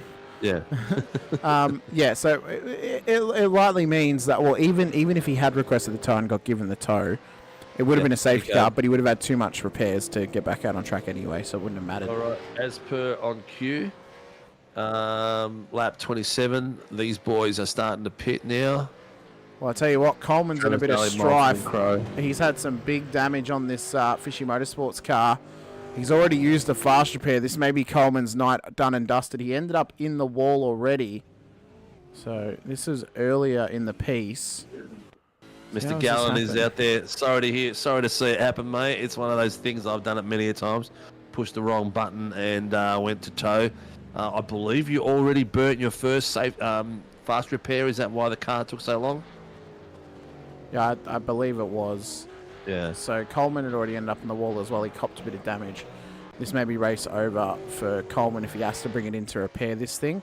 Oh, that's a big strike, though, and that's in the wall. That's going to be a tow. And I think that might be a safety car sinker because he's right in the middle of the track after turn 4. That was a big incident for Coleman. That was a nice spin there. That right. The caution. Yeah, that right there is that's a replay you want to grab because that one is that was massive. On board with him now through 3. So he came through turn 3. He then hooked it on the outside of the track, kept the foot into it, and bang, straight in the wall. Big pirouette. And, well, that unfortunately is his night's gone from bad to worse for David Coleman. And that'll be race over for him. Coleman's been given permission to tow, so no safety car at this stage. It's all right, John. Don't beat yourself up, mate. It happens, mate. It's all about racing. It's all about pressure at the moment. You'll come back stronger next season. Yep, you were you were good enough to do it on Tuesday night, John, and it's just one of those things that happen. Yeah. That's racing at the end of the day. And 40 people were out there watching you burn it up as well, mate. So this is the way it is. Yeah. Oh, Greg said he actually towed without permission. Coleman towed without permission. Well, unfortunately for Mr. Coleman, apparently. Naughty. A naughty boy. Yeah. Must have had too many flasks during this race. Well, Barrage is in the pits as well. Where are we with the pit strategies? There's still the top 4 to go through in the pits. Dyke and Delaney are in. Yep, here they go. All right, I think Randall will be in soon. Let's see how Delaney and Dyke come out. They're in the pits at the moment, and we will see Randall and Leonard come around those corners shortly. You've got your camera on them, I'm assuming. I do indeed. You do. Yes, you do indeed. Let's see how the piranhas come out. And Woodward in the chat saying 38 people, only 8 likes. Come on, people. Get those likes on. Ladies and gentlemen, get them onto the like button here on the broadcast. Final race of the season. IRacing Black Flag. Subscribe. Sorry to interrupt you, Singer. IRacing Black Flag for car 080 for a pit lane speeding penalty. That is going to Mr. Jamie Dyke. Oh, is he done speeding in the pits? Yep. That's something I would do, for Christ's sake. Oh my goodness, they're going to be dropping down. Steph, to register, you fill out the form that's in the Legends Sunday section on the sign-ups thing in the Discord. That's how you register for it. So you're already a registered driver with SRW. All you need to do is just fill out the form that's in the sign-up. Some of the registration channel, there's a form in there. Takes you to a Google sheet. You fill that in, and Bob's your uncle. Here comes Dykey coming out. Where's he going to come out? Oh, he's come out alongside Burridge. Now no. that would have been a stop hold, wouldn't it? Yeah, 40 seconds. Yeah. Yeah, that's why he was in there for so long. Well, Leonage has now gotten round Shane Randall. They're still out on track, although Leonage has done his second stop of the race. Randall's still yet to do his second to get home from here. Lobby is also still out on track at the front of the field in P1 at the moment. He's 22 seconds up the road from Rehan Leonage. We'll see if we finally get that little battle between them when Lobby comes out of the pit lane. He has got Dykey and Burridge in behind him at the moment. Closest battle on track right now is Tim Mulford and Travis Daly, who have both had their second pit stops of the race. So this is going to be a sprint to the home for them. At the moment, Andrew Cowan, who is the Pro-Am champion-elect, is P8 on the road. And our Pro champion-elect, Jamie Dyke, is currently P13. Although he's not elect, he's already champion at this point. Yeah, both of them at this point are champions. So, look, as my books, there's the whole grid of champions out there. I love the way they all drive in this league. But yes, the top step will be taken up by Mr. Jamie Dyke and Mr. Andrew Cowan. Yep, is how it will currently roll out for us here tonight. It does mean that we will have, at the moment, 5 people to talk to, Sinker, with our overall top 3 and then both of our champions as well. This is true. This is true. It'll be interesting to see. Here we go. Mr. Lob is in the pits. Let's see. He's coming out. He's going to come Where's he going to come out? Ahead of Ty Delaney and in behind Shane Randall. Now, Randall still needs a pit stop in this race, so Lobby will make quick fashion of that one. Yep. This will be a sprint to the end. And then he'll have 3.5 seconds to catch up to Rehan Leonage at the front of the field. Did he take tyres? He would have taken tyres, yeah? Oh, surely. Surely he would have taken tyres. Tyres and a little bit of fuel. He was only up on the he's only up on the steps for 9 seconds, so he's done really well there. Yeah, that's enough for tyres. As Randall has a bit of a slide, has to let him through. Does the smart play and releases Darren Lobb on Rehan Leonage, who is 3.5 seconds up the road. Acceleration out of that corner. That's ridiculous. That is crazy. It is absolutely ridiculous. The way these boys get power down just blows my mind. I tell you right now, whenever I try to get the power down coming out of the corner, I'm going sideways. These boys, the way they plant it and the way they get this car rotated is ridiculous. Smooth input sinker. That's what it is. Yeah. It is. I've asked Scott Campbell this before, and it's all smooth inputs. The smoother you can be, the better you will be. Oh, Mrs. Piccoli, all registered and ready to go. Let's go. Let's go. I reckon you should sign up and do it, Sinker, just on a controller. Oh, look, it's... you never know. We're going to an auction on Tuesday. I could be a new homeowner on Tuesday, so if that's the case, in the next 30 to 90 days, I might make it for season 4. Oh, surely, surely you just sneak over to Grim Industries, get on one of the rigs, and have a crack at Legends on a Friday night. Look, yeah, it's. I'm in the bad books already, being in here 3 nights a week, mate. At the moment on comms, so I'd have to cut back on some of my comms work to get some racing done. We'll see what happens. See what the plans are. It would be an interesting shake-up. I'm sure some of the drivers are missing having you on track as well. I'm sure they are. They love me in the Formula 3s. Oh yeah, especially. I'm the safety car king, mate. We need a safety car. Sinker, can you do us a favour? No worries. Spins. It's like a button they press. Let's press this button. Oh, Sinker's spun it round. That's a safety car. Yeah. Maybe we can get Dean in there on a Friday. Oh, that'd be interesting. As Darren Lobb continues to chase down Rehan Leonage at the front of the field at the moment. The battle is continuing, though, between Travis Daly and Tim Mulford further back down the field at the moment as they come down the back straight into the stadium section before Continental Corner. And just having a nice, clean run home at the moment. 7 minutes to go just about now, Sinker, and it's 7 minutes until we crown both of our champions in Andrew Cowan and Jamie Dyke here tonight. As Shane Randall brings his car into pit lane to make his final stop of the race. He went all the way to 53 minutes on that stint, so he's done well as we continue on through. Well, the action is nearly done for season 2 of 2020. What are we in for? 2024, yeah. Wow. 2024. Jeez, it's gone quick. I reckon I'm having a few flashbacks from my party days at the moment. Mate, before you know it, we'll be in 2025 and you won't know what to do with yourself. Yeah, I know. Chief, you have raced the controller before. It is difficult, yes. And we all do remember when Mr. Daniel Fritz raced in the 86s to maintain position for the title on a controller while he was at the Formula 1 in Melbourne. Yeah. That's ridiculous that he did that, as Shane Randall's had a moment down at turn 3. Cold tyres pushing the car a little bit too hard, it seems. This is how it happened on the way out of the pit lane. So down the straight he came, tried to get it done under brakes, pushed a little bit too hard. Lobby's catching. Oh, that looks like that car already had damage on it. What? That car's already carrying damage. He left pit lane. And Lobby is catching Rehan. No, he wasn't carrying damage when he came out of the pits. Okay. Oh, he had a big slide out of the pits. That's why.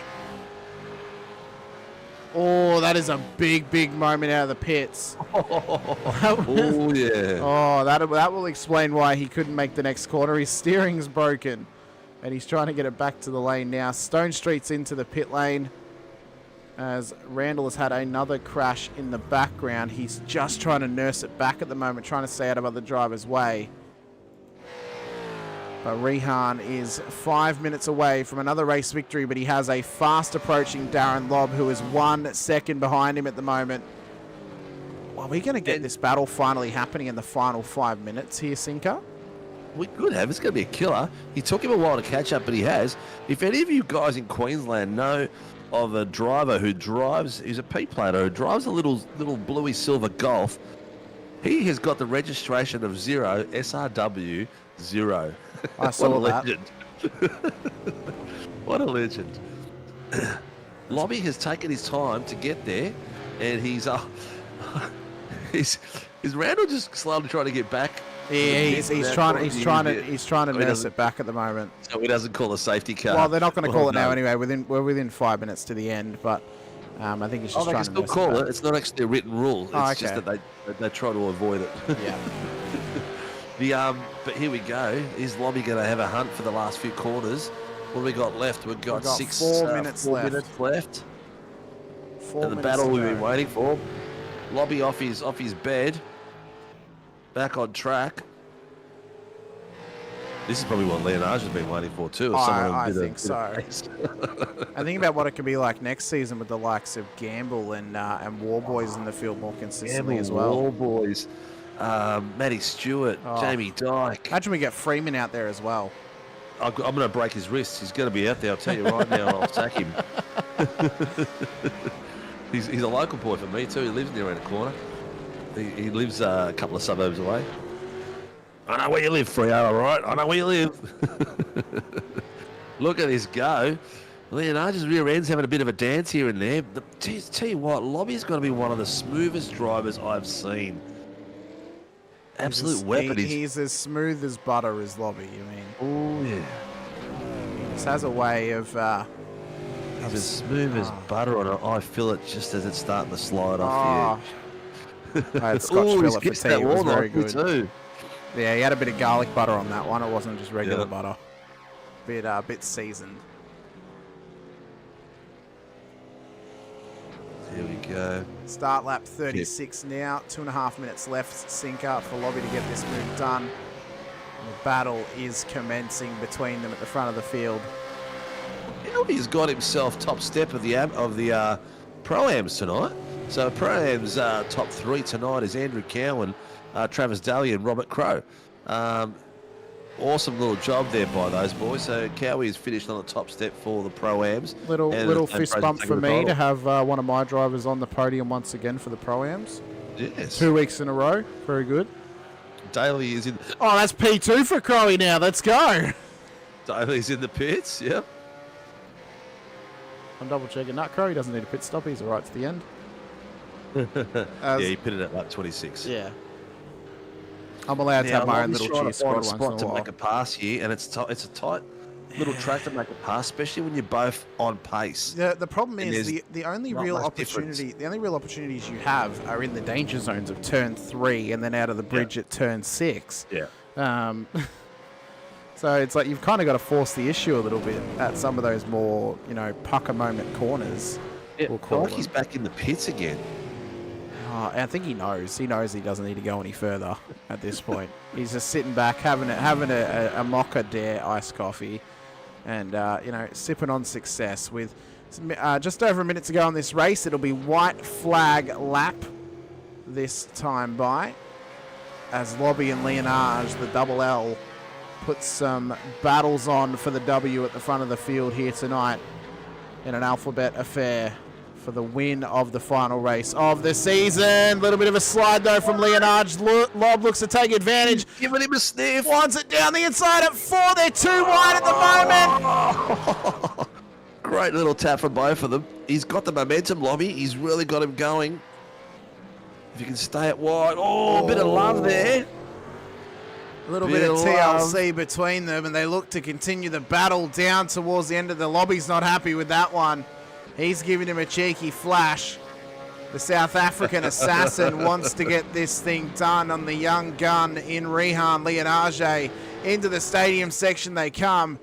I don't know. Lobby's going to give him a kiss. Oh, keep it clean. Oh, don't rotate him. That was close, man. They were getting closer and closer as they go. Lobby's got a different break point through that one there. He maintains pace a lot through that corner a little bit more. He does. This is some tight racing here. I think he might have it, though, as Leonage comes round the final corner.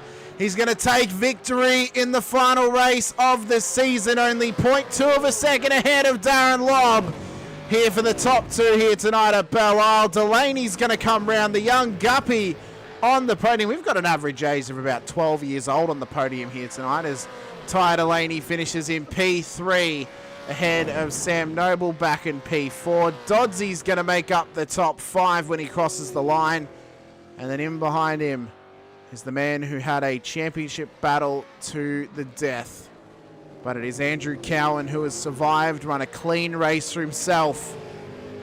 And officially, as he crosses the line, is Pro-Am champion, the final Pro-Am champion for V8 Supercars Sunday nights here, brought to you by Warren & Brown Tools and SRW TV. Robert Crow's going to come round P2 for the Pro-Ams. Chris Burridge is going to make it home in P3. And now that the checkered flag has dropped on this race and dropped on the season, we can now also confirm Jamie Dyke is the final Pro champion for the Warren & Brown Tools V8 Supercars Championship. It was a great little battle there at the end that got saucy as we got to the end, which is awesome to see. We love our races always finishing a little bit on the hot step on the last few laps, and it's been happening for the last few weeks, hasn't it? It's like the last 5-10 laps get a bit saucy, which is awesome. Some nice, beautiful, clean driving. I'll tell you what. Looking forward to season 3 already, and it's nowhere near starting. It's 3 weeks away, but. Thank you all for supporting us out there and being out here week in, week out and watching the show and loving it. Please like and subscribe, give us a thumbs up, whatever. Hit the icons. That was awesome. It was one hell of a championship, one hell of a race, and one hell of a way for us to end out our championship this season. Man, what a championship run. It was unbelievable. Lobby's forgotten to go to the pit to the starting line. He's gone straight into the pit. We'll give him some leeway. He's been away for like 12 weeks. It's okay. Yeah. Leonage is on the grid. He's waiting for others to come up and join him. But what a race. Here we go. Little Delaney's done a bit of a smoky in the background. Leonage has got a smoky going as well. These are 2 little 14-year-olds, huh? Two absolute weapons. Ty's 15 now, so... Yeah, he is actually at his birthday. He did. Dyke, he's come out of the pits just to do a burnout.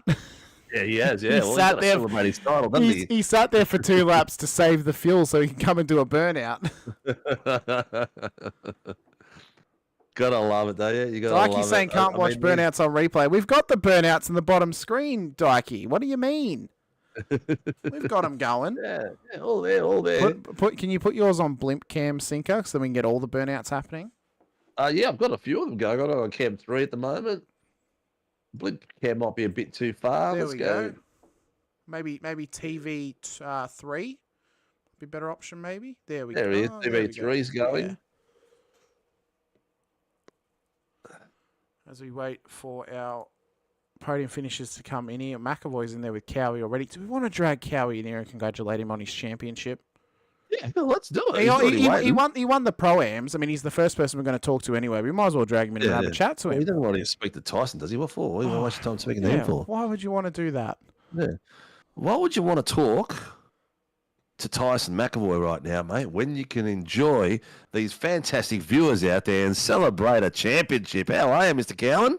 Yeah, good. Well, he's my team boss. He was giving me a thanks there, so I think it's been awesome. No, look, that was a great race. I had to maybe be a little bit cheeky early on. I was trying to back Gallon up into and try and get Trav or one of the other boys behind to make a move on him. And I think he made a little mistake at T3, and once he did that, then I just tried to bolt on that next safety car and create the biggest gap as I could, and then I heard he blew his motor. Oh well, It I was enjoying the battle. It was one of those races. Like, how's he gonna do this here? It was like the problem is as well. You're in a position where the guys in front of you were fast guys as well, so you needed something to go wrong to get it, because it didn't look like it was gonna happen. Like early on, it was just I was trying to slow him up a little bit, maybe get Trav or I can't remember who else was back there. Get one of the two of those boys to try and make a move, or maybe force him into a little mistake. And when that happened, the safety car come out. I got a really good launch and was able to get Troy down at T2 or T3, down at the end of the straight. And then it was looking like I was 4 or 5 spots up. So I'm thinking, okay, this is where I need to be. And then unfortunately, he blew the motor with, so not really the way you want to win. But in the end, I was playing the strategy. I was trying to do everything I could, because in the end, there's not a lot you can do. No, you got to play the cards dealt. That's right. Yeah, 100%. And it worked out well for you, right? You ruined a double pro-am belt for the young fella. Yeah, he took out Tuesday night. I was a bit too far back on points to catch him on Tuesday night. Yeah. It was good to see him come and race on Sunday night. So it was good. I had my teammate beat me last year, so I still had some stiff competition this year. So at least it feels like I won something. So it's good. Well, mate, you have won something. You're at the pointy end where you had to be, and you had to take advantage of whatever your race positioning is, or whatever is going on around you. You got to be there to win it, and you got to be consistent to do it. And you did that this season, mate. And strategies aside and everything else, you had an absolute pearler. Yeah, look, some of the strategies worked great. Tonight was a good one, but I think maybe thinking back, you've got to be careful about rolling the dice on an enduro, because it's just worth so many points. So, because that cost me that gap. I was only a point or two off Gallon in round 6, and then I fell 20 odd points back for this round. So had to be something drastic to happen. And I suppose it's exciting, but, I didn't want to see him go into the wall. I was trying to make it hard for him, though. Oh, look, and who knows? It could have been the pressure that you put him under, that he knew he had to get that far up, that maybe costed him to press the wrong button as well. So it's all part of the racing, all part of strategy. Well done, mate. You've had an absolute ripper of a season, and in both Tuesday and Thursday nights. So congratulations on that. Do you want to thank the supporters of your team and the guys around you? Well, firstly, big thanks to all the boys in Performance Sim Racing. That's Tyson and Jerry. Even Matty Jones, even though he sold his sim, he still jumps on to, provide a bit of chat and a bit of advice. So that's awesome. But pity that Jerry's got a sick house tonight, so that's why he's not here for this race. He packed it pretty hard for Detroit here, but that's what happens. And as for our sponsors, big thanks to West End Motor Group, Parramatta Isuzu, To Easy Finance, Harvey Norman Track Racer, my own business, carrymusic.com. You missed us on the paddo on Saturday night. It was awesome after the footy. And also Night Rider Designs for our paint, Slub My Paint, and hashtag Talk to Me Bro. Make sure you've got an ear there for your mates, boys. That's all it takes sometimes, just someone to have a chat to let a bit of pressure off. So, mate, congratulations, dude. Thanks very much, buddy. Well done, and congratulations to you boys. It was good racing, and good to see we had good numbers tonight. Yes. Because I needed numbers to create the differential to Gallon, so I'm very happy we got numbers. It was well, mate. I think Sunday night's going to be a ripper for next season already. Seeing the numbers that are in there, it's going to be spectacular. A lot of really fast boys, so get your practice shoes on, mate. Well, I'll see if I can sneak in a chat on one of my favourite tracks, but we'll have to see how we go, because there's no Pro-Ams anymore. Doesn't matter, mate. You just go in and fight for the championship. That's it. All right, dude. Take care. Speak to you soon. There, boys. Take it easy. We'll grab the young guppy. We haven't had him for a while. We haven't, mate. We'll drag him in. Young guppy, Ty Delaney, back on the podium after a couple of weeks off it. I believe, Sinker, the last time we had him on the podium talk for Sunday nights, he was only 14. Now he's gone up a year.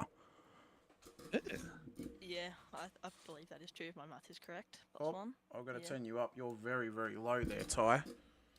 Oh, That's better. is that better? That's better.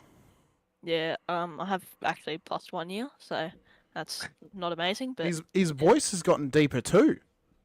It could just be the audio, mate. Don't get ahead of yourself there. All right. It's the audio. Ty, the audio. good season, mate. You've had your ups and downs and everything like that. It's been a tough season for you. It's just been a bit harder because Dad's been away and no one to practice with. I don't really know with that one. Start of the season, I wasn't off to a bad run, I don't think, if I can remember. It's quite a while ago. I had a couple dropouts, so that wasn't amazing. But then I took a couple weeks off, and came back here, and I'm on the podium. So yeah. Yeah, nice work. Nice way to finish it off. That's for sure. Dad's back. Was he still travelling? Dad is back. He took I think 2 1-week travels to don't know where actually, but yeah, he's back. He's done a couple practice laps. I'm trying to get him into an 86, but he just won't budge. But Tell him how much fun that is, mate. Yeah, I am. You had all sorts of horrors in the 86 on Thursday, didn't you? The rain was just giving you more hell than you wanted. I'm gonna blame computer issues with that one. Yeah, my computer was stuttering, so blame that. Excellent, mate. Well, it seems like you're still having a lot of fun and enjoying it out there. This Sunday night is becoming a very, very fast Sunday night, so it's going to be a killer one for you next season, mate. You're going to throw your hat in the ring and mix it up with these fast boys? I'd love to say yes, but Rehan is about 10 steps faster than me right now, but hopefully in like 20 years or so I might be able to catch him and maybe bring it to him. It's all right, mate. It's all about having fun on the way through and learning on some of these faster guys out there, as you'll see in the show later on. Lobby and Leonardo at the end of the race were rubbing shoulders and putting on some real nice pace. That was good to watch. Listen, mate, we'll let you go. Thanks for joining us, and congratulations for a great podium and a pretty good season when you were around. You finished. I think you'll probably finish above 11th place now because there's a few people there that weren't there tonight. So you'll be in the top 10, which is a good way of finishing the season. Yeah, it's not bad. Yeah, not bad at all. Who brings you online, mate, and gets you in the seat? Thank you. It's been a while since I've done this. I'd like to thank West End Motor Group, Parramatta Peugeot Professional, Parramatta City Great Wall Haval, West End Parramatta, Parramatta Isuzu Ute, DC Shades, Relax, Precision Sim Training, Infinity Designs, Adrenaline Images, Battery Warehouse, Early Beach, MJS Gaming, Whitaker Electrical, and most of all, Fishy Motorsports for having me get out there and race tonight. Excellent, mate. Congratulations, and hope to see you back next season for another epic battles. Well done, mate. Congratulations. Thanks, boys. Have a good night. Cheers, mate. We're bringing in Mr. Lobs. Mr. Lobs there, so we can drag him in. Yeah. Mr. Darren Lobb, how you doing, mate? Hello, boys. What's going on? Mate, it's taken us all season to get you back in the cockpit. I've heard you've been through all sorts of wars. How you feeling? I've been battling on all kinds of fronts. Yeah, bloody good at the moment. Back to normal. A little bit of sun in Fiji seemed to fix all the ailments. And yeah, now I just have to remember how to drive this bloody thing again, man. I've been driving GT cars and I kept tagging walls thinking I was sitting on the wrong side of the car. Anyway, good fun eventually. But well, you know what? The end of the race when you finally caught Leonardo, you guys had a great little battle for about 3 or 4 laps. Yeah, I was watching the gap to him before I took my last pit stop, and I actually just got it slightly wrong because I thought I'd come out ahead of I don't know who the car was that ran it past, but I actually thought I'd come out just ahead of him, and I came out just behind, and that kind of 1.5 to 2 seconds that I lost on my outlap is probably what made the difference because you know the offset on tires, it was probably just a lap or two. Like let's be honest, it's the last 5 minutes of the race. You're going to block it at Detroit, you'll probably end up in the wall somewhere. So it was going to be a good run to the end, but I only managed a lap, so not enough. But anyway, we kind of, I felt like Bruce and I kind of had it pretty well locked up right at the beginning. We were going on a huge fuel save and just stretching away from everybody. Oh, but Bruce was unlucky, wasn't he? Yeah, he made that pass. It was just a little bit off. it was 50-50 each way. It was one of those things. It wasn't a good spot to try a pass, but yeah, that's racing, isn't it? Yeah, exactly. I was just lucky the track kind of opened up in front of me at that stage. So, but Yeah. it was pretty good. I suppose it's one of those things that you end up having to do. If you go off the back of the grid here, you got to hope you get lucky and go with an early pit and hope for a safety car, which those guys did. You kind of look at it now, and I feel like I raced as hard as I could, and you still lose out to someone. You're just going, well, that's one of those races, right? That's it. You've done everything right. You can't do it. You can't do much more than that, mate. It makes it fun. Listen, next season, mate, we've got Gamble War Boys. Hopefully, Leonard will come back. We've got Matty Stewart. We've got who else? Have we got that's fast. All these fast names are popping up in the books. You're gonna come out and battle with these boys next season, or what? I'll sure as hell give it a go. It's these late nights are starting to get me. I'm obviously getting old that I can't wake up on a Monday morning anymore when it's you kind of jump off the sim at midnight and stew in your disappointment or stew in your happiness, and it takes you an hour to fall asleep because you're still so bloody excited from a bit of sim racing. So You got to send you some protein shakes or something. yeah, I need to start shifting out those do not disturb Monday morning meetings. Shift them out to 10 o'clock and have a nice slow start to the day, right? Yeah, man, you should know that stuff by now. You get to work. First thing you do is you go to toilet the newspaper. Yeah, but I've been living in denial for about 7 years that I'm actually getting old. This 41 years old. Come on, man. I'm still 27 or something, isn't it? Hang on, how old are you, Darren? Nah, 41, man. Dude, I turned 57 this year. Oh shit! I should swap places and come jump in the commentary box. Aiken, for Christ's sake. It's the two kids, man. They're aging me. You see a picture of me. I look 75. I love it, mate. Well, it's good to have you back up the comms booth, and good to have you back out on track, mate. I hope you do make it back next season because we're going to have some mega pace out there, and it's going to be fun to commentate for me and Hamish. That's for sure. Yeah, no doubt. I'm sure. I'll look forward to banging doors with old Scotty Gamble again. It's been a while. Yeah. Who gets Mr. Lob on track? Yes, got to thank Barry Manon from Manon Racing Products here in New Zealand, and then just a big shout out to my team of boys back in Australia from DPR Racing. I probably got to say a big thanks to Mr. Tannock. He's been harassing me every bloody Sunday to get back on it. So he knows I enjoyed Detroit, so I should put his name all over the car for the next round to say thanks for getting me back on track in these things. Yes. I felt sorry for him today because he's had some really good pace the last few weeks. He's back to the Bruce Tannock that when he first joined us. He's back to that sort of pace, which is good to see. Yeah, it's nice to see. It's nice to see more cars up at the front. It's really good. Yeah. All right, mate. Congratulations. Well done. And hopefully we'll see you next season and battle it out with some of these fast boys. And thanks for joining us as usual. Thanks, boys. Appreciate it. See you then. See you, mate. The Ria Leonage. How are you, buddy? Pretty good, thank you, guys.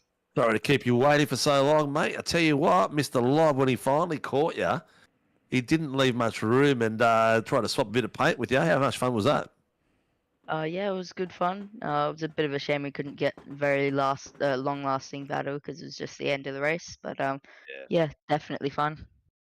Yeah, unfortunately for him, his strategy was a bit different to yours, and especially you coming from the back of the grid all the way through. How did you find it coming through all the pro-ams and coming through the grid? How was that? Was that a bit more fun than usual? Yeah, it was definitely made things interesting. Passing a lot of cars around this track isn't easy, so definitely had to have the patience. Initially, I was gaining few positions per lap, and then after that, the progress sort of stopped, and it was like one position every lap or so. So yeah, patience was definitely key. Yeah. Which corner was your favourite one for passing in this track? Ooh, either turn 3 or the one at the end of the back straight. Yeah. They're really the only sort of passing opportunities anyway. Yeah. Well, you kept it nice and clean, man. It was a lot of fun to watch. It was good to see all the different strategies coming to play. And then some of the boys' races just fell apart. Tannock's race fell apart. Jamie had a few incidents. Coleman just disintegrated to a puff of smoke at one point. But at the end of the day, it was good to see Tannock finally catch you. Not Tannock, Lob finally catch you because I really wanted to see how the pace was going to go and how you guys were going to battle it on. And it was pretty cool to watch. Yeah, definitely.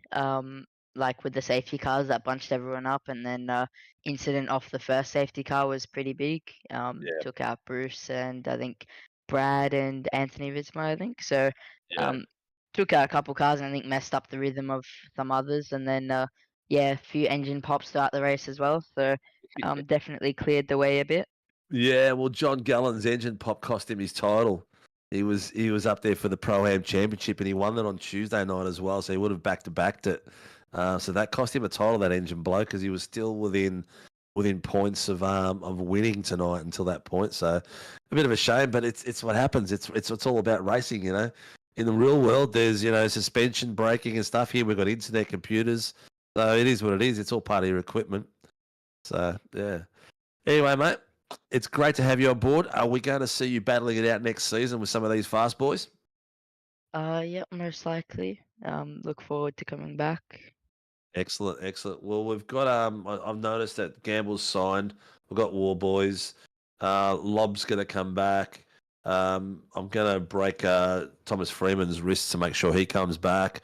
And our past champions are all going to be there too, like Dykey. Matty Stewart's coming back as well. So it's going to be very interesting. I'd see once everyone sees how many fast boys are racing, there might be a few more that pop up in the woodwork as well. Yeah, definitely look forward to it. I think it'll be interesting. Definitely need a stronger field, and that'll hype things up more as well, and that could bring the potential for others to come too. Oh, look, you never know. Well, they'll watch the views, they'll watch the streams, and they might think, well, it's about time they come down and have a bit of a race on a Sunday night with some really classy drivers. So anyway, mate, who gets you on track and supports the Large family, mate? Well, I'd like to thank Hybrid Racing Simulations, Melbourne Hydrographic Stepper, Prestige Cinematography, Aramex Australia, DHF Tires, RSW Graphics, Bubbles and Balloons, and Phoenix Driver Development. As usual, I do the coaching there. Normally, we see some big improvements from our students, and we do the setups there as well. Dad does that for us. Always mega, always get good feedback from it. And I'd like to thank the admin team and you guys for putting on the show, and Race Control for looking at all the big incidents too. And thanks for the viewers as well. Excellent, mate. You're an absolute legend. Looking forward to seeing you back on track next season, mate. Enjoy the break, and we'll speak to you soon. Yep, thank you guys. See you next time. Take care, buddy. All right. Now, the champion-elect, the Donald Trump of SRW Pro Racing. I don't know if that was the correct comparison. Mr. Dyke, I just compared you. I just said, let's bring in the Donald Trump of SRW Racing. Right. Yep. How are you, mate? Pretty good. Bit annoyed, but it is what it is. It wasn't one of your better races, eh? After the strategy went out the window, I kind of just stopped caring. Yep. Just had to have fun and finish. Yeah, and then I got the speeding in pits because I tried to take on quite a lot of fuel, so I could do some burnouts. And I tried to come in real hot in front of Ty, and yeah. Is that why you got the speed? Because you want to get more fuel in? Yeah. You idiot.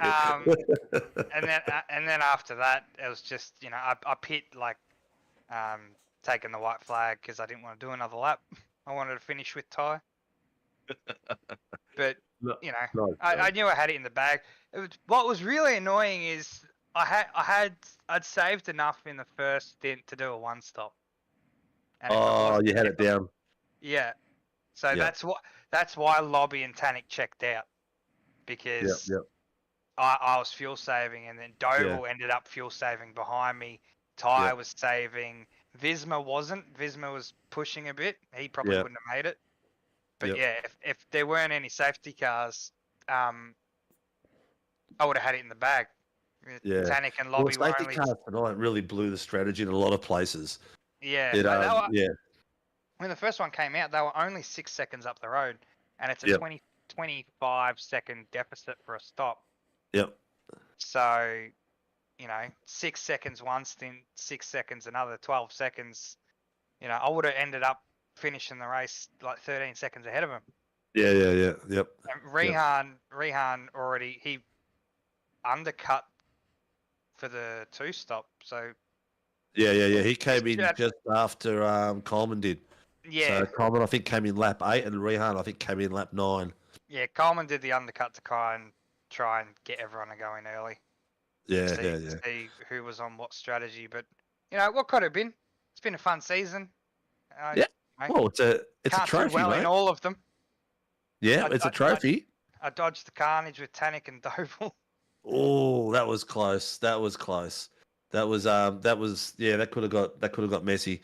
There was actually at this place here, even Coleman, the poor bastard, some of the spins he had could have been quite big damage for other cars, but he just happened to be in clear space when he did it too. So it's one of those tracks, isn't it, where a simple spin can cause some major carnage.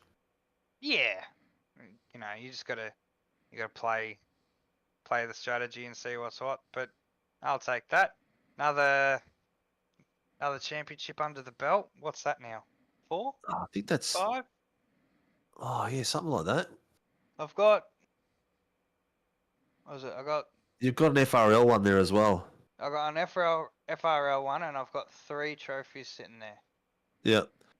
Yep, and then this one as well. So this one will sit in pride and joy. What's going to happen next season, mate? Come out guns blazing. Well, it's going to be a fast grid. It's going to be a fast grid. Yeah. It's going to be tough to see who can make all the rounds. Yep. Doval's getting quick. Stone Street's getting quick. Yeah, Doval has been probably the one that I've noticed improve in pace. So especially the latter part of the season, something's clicked with him, and he's just got pace has just gone next level. Yeah, and everyone like all the Phoenix boys, Tim and Will, they're not slow either. So it should be a really good one.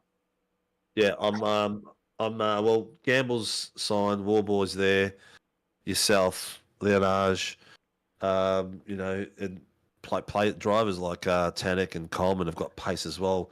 If they can keep it still, Lobby keep it clean for the season. What was that? Yeah, you have to keep it clean. Yes. Yeah, correct. Freo, if he gets his shit together, to come back. So there's a lot of pace, and you've got other drivers like you said, Doble and Visma, as well as another one who's got some really good pace underneath his belt too. So it could be a time for some of these boys in the back to rise. I mean, I know Mr. Whiting's been busy with the Pro League. Do you reckon he'll be back for next season? I have no idea. No idea on all the other boys. I know myself, Coleman, and Ty will be here. Yep. Troy's hit and miss. Mike. The other one that's coming back is was Whittaker that I spoke to the other day? Oh, Witsy. Yeah. He's coming back. He's pretty keen for next season. Yeah. Yeah. He got his trophy and he was like, "What the heck?" Yeah, no, should be good. Yeah, he sent me a message saying he's coming back as well. Look, mate, it's awesome to have you win another title, mate. Congratulations. At some point, I've got to get an admin to go back and do what Brad Hutto has done for the Formula 3s and create an honour board and fastest lap at this track, that track, and all that sort of stuff, and the champions and everything like that. So it is on the to-do list. I've just got to find an admin that'll do it all for me.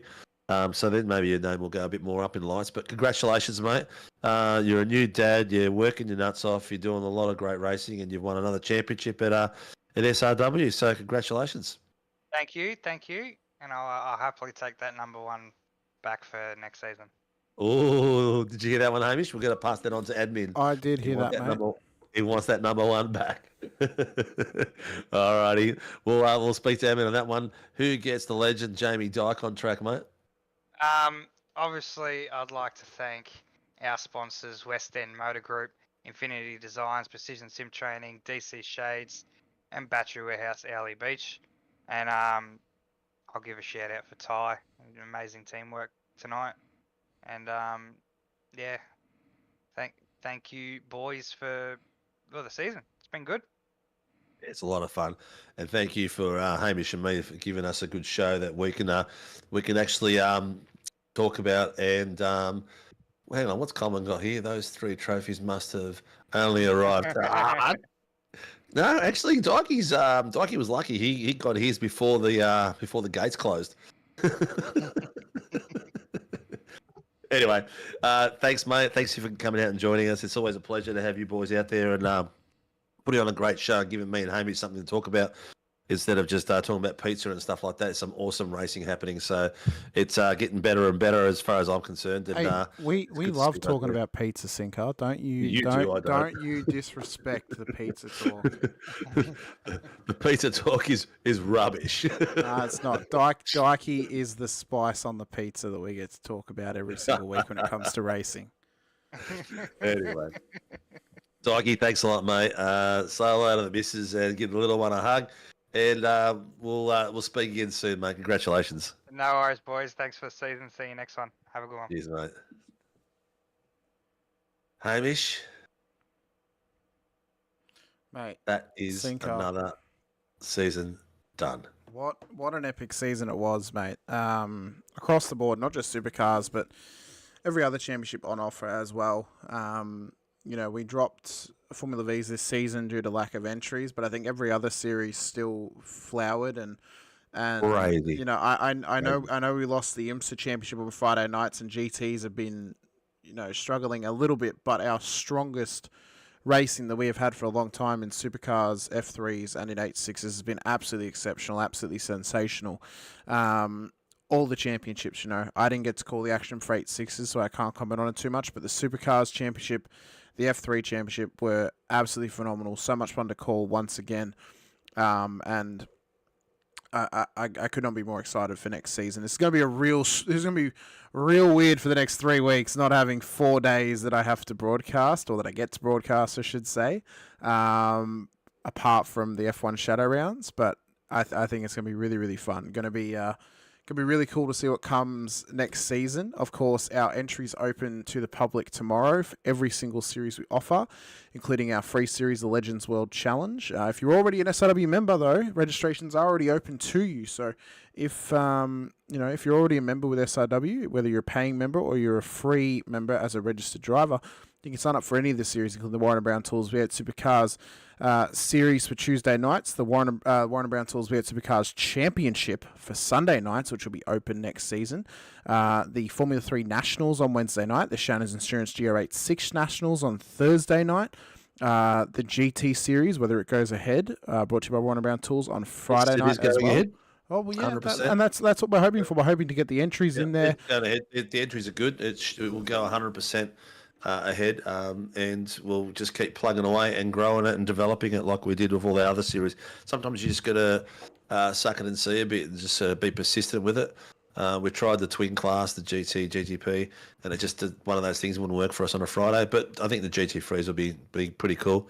We'll put a vote in there to get them starting at 9 p.m. quali so that people can get home from work and settle in their rigs, have their pizza, crack a beer and relax and enjoy some GT3 action. But look, I've got to. You've named pretty much everyone out there. I've really got to thank for Warren and Brown. They've been instrumental from us keeping the doors open. They've been sensational with us from day dot, looking after us and being part of a lot of things, not just on the shows, but coming to events, taking us to events, bringing us to events so we can work with them there.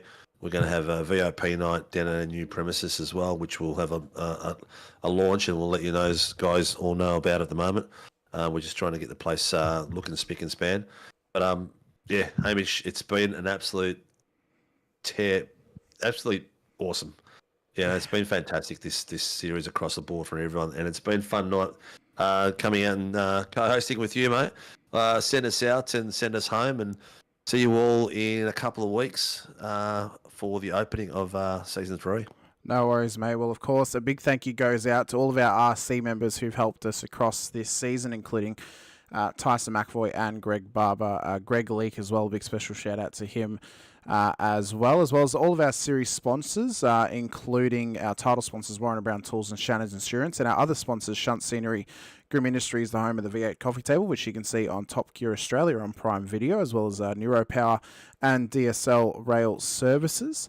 A big thank you to everyone who has joined us this season. If you are new here, be sure to hit the like button, the subscribe, and the bell icon so you're notified anytime we go racing across all 6 of our championships next season, including our Shannon's Insurance Formula One Shadow Series, although it may not be Shannon's Insurance next season. We're yet to confirm that. I believe it's getting confirmed in a couple of days what that will exactly be called as of this week. But until next season, and until on Wednesday when I'm back with Cowie for some F1 Shadow Series action out at Red Bull Ring, I've been Hamish Munro, joined alongside by Stephen Sinkovic once again. We appreciate your time, appreciate you being with us, whether you've been with us for a week or whether you've been with us for a year. We so appreciate your time. He's someone from Argentina, mate. Yeah, Mariano Mendoza. Great to have you out there.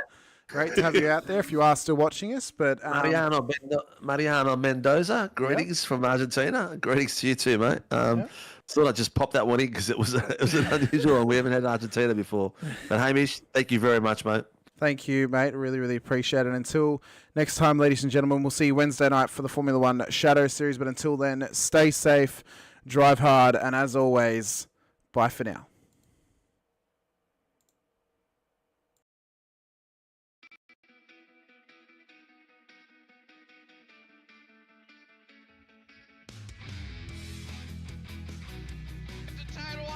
Amazing, I was clash heads again. This is like Chaz Mostert and Cam Waters, almost the same situation.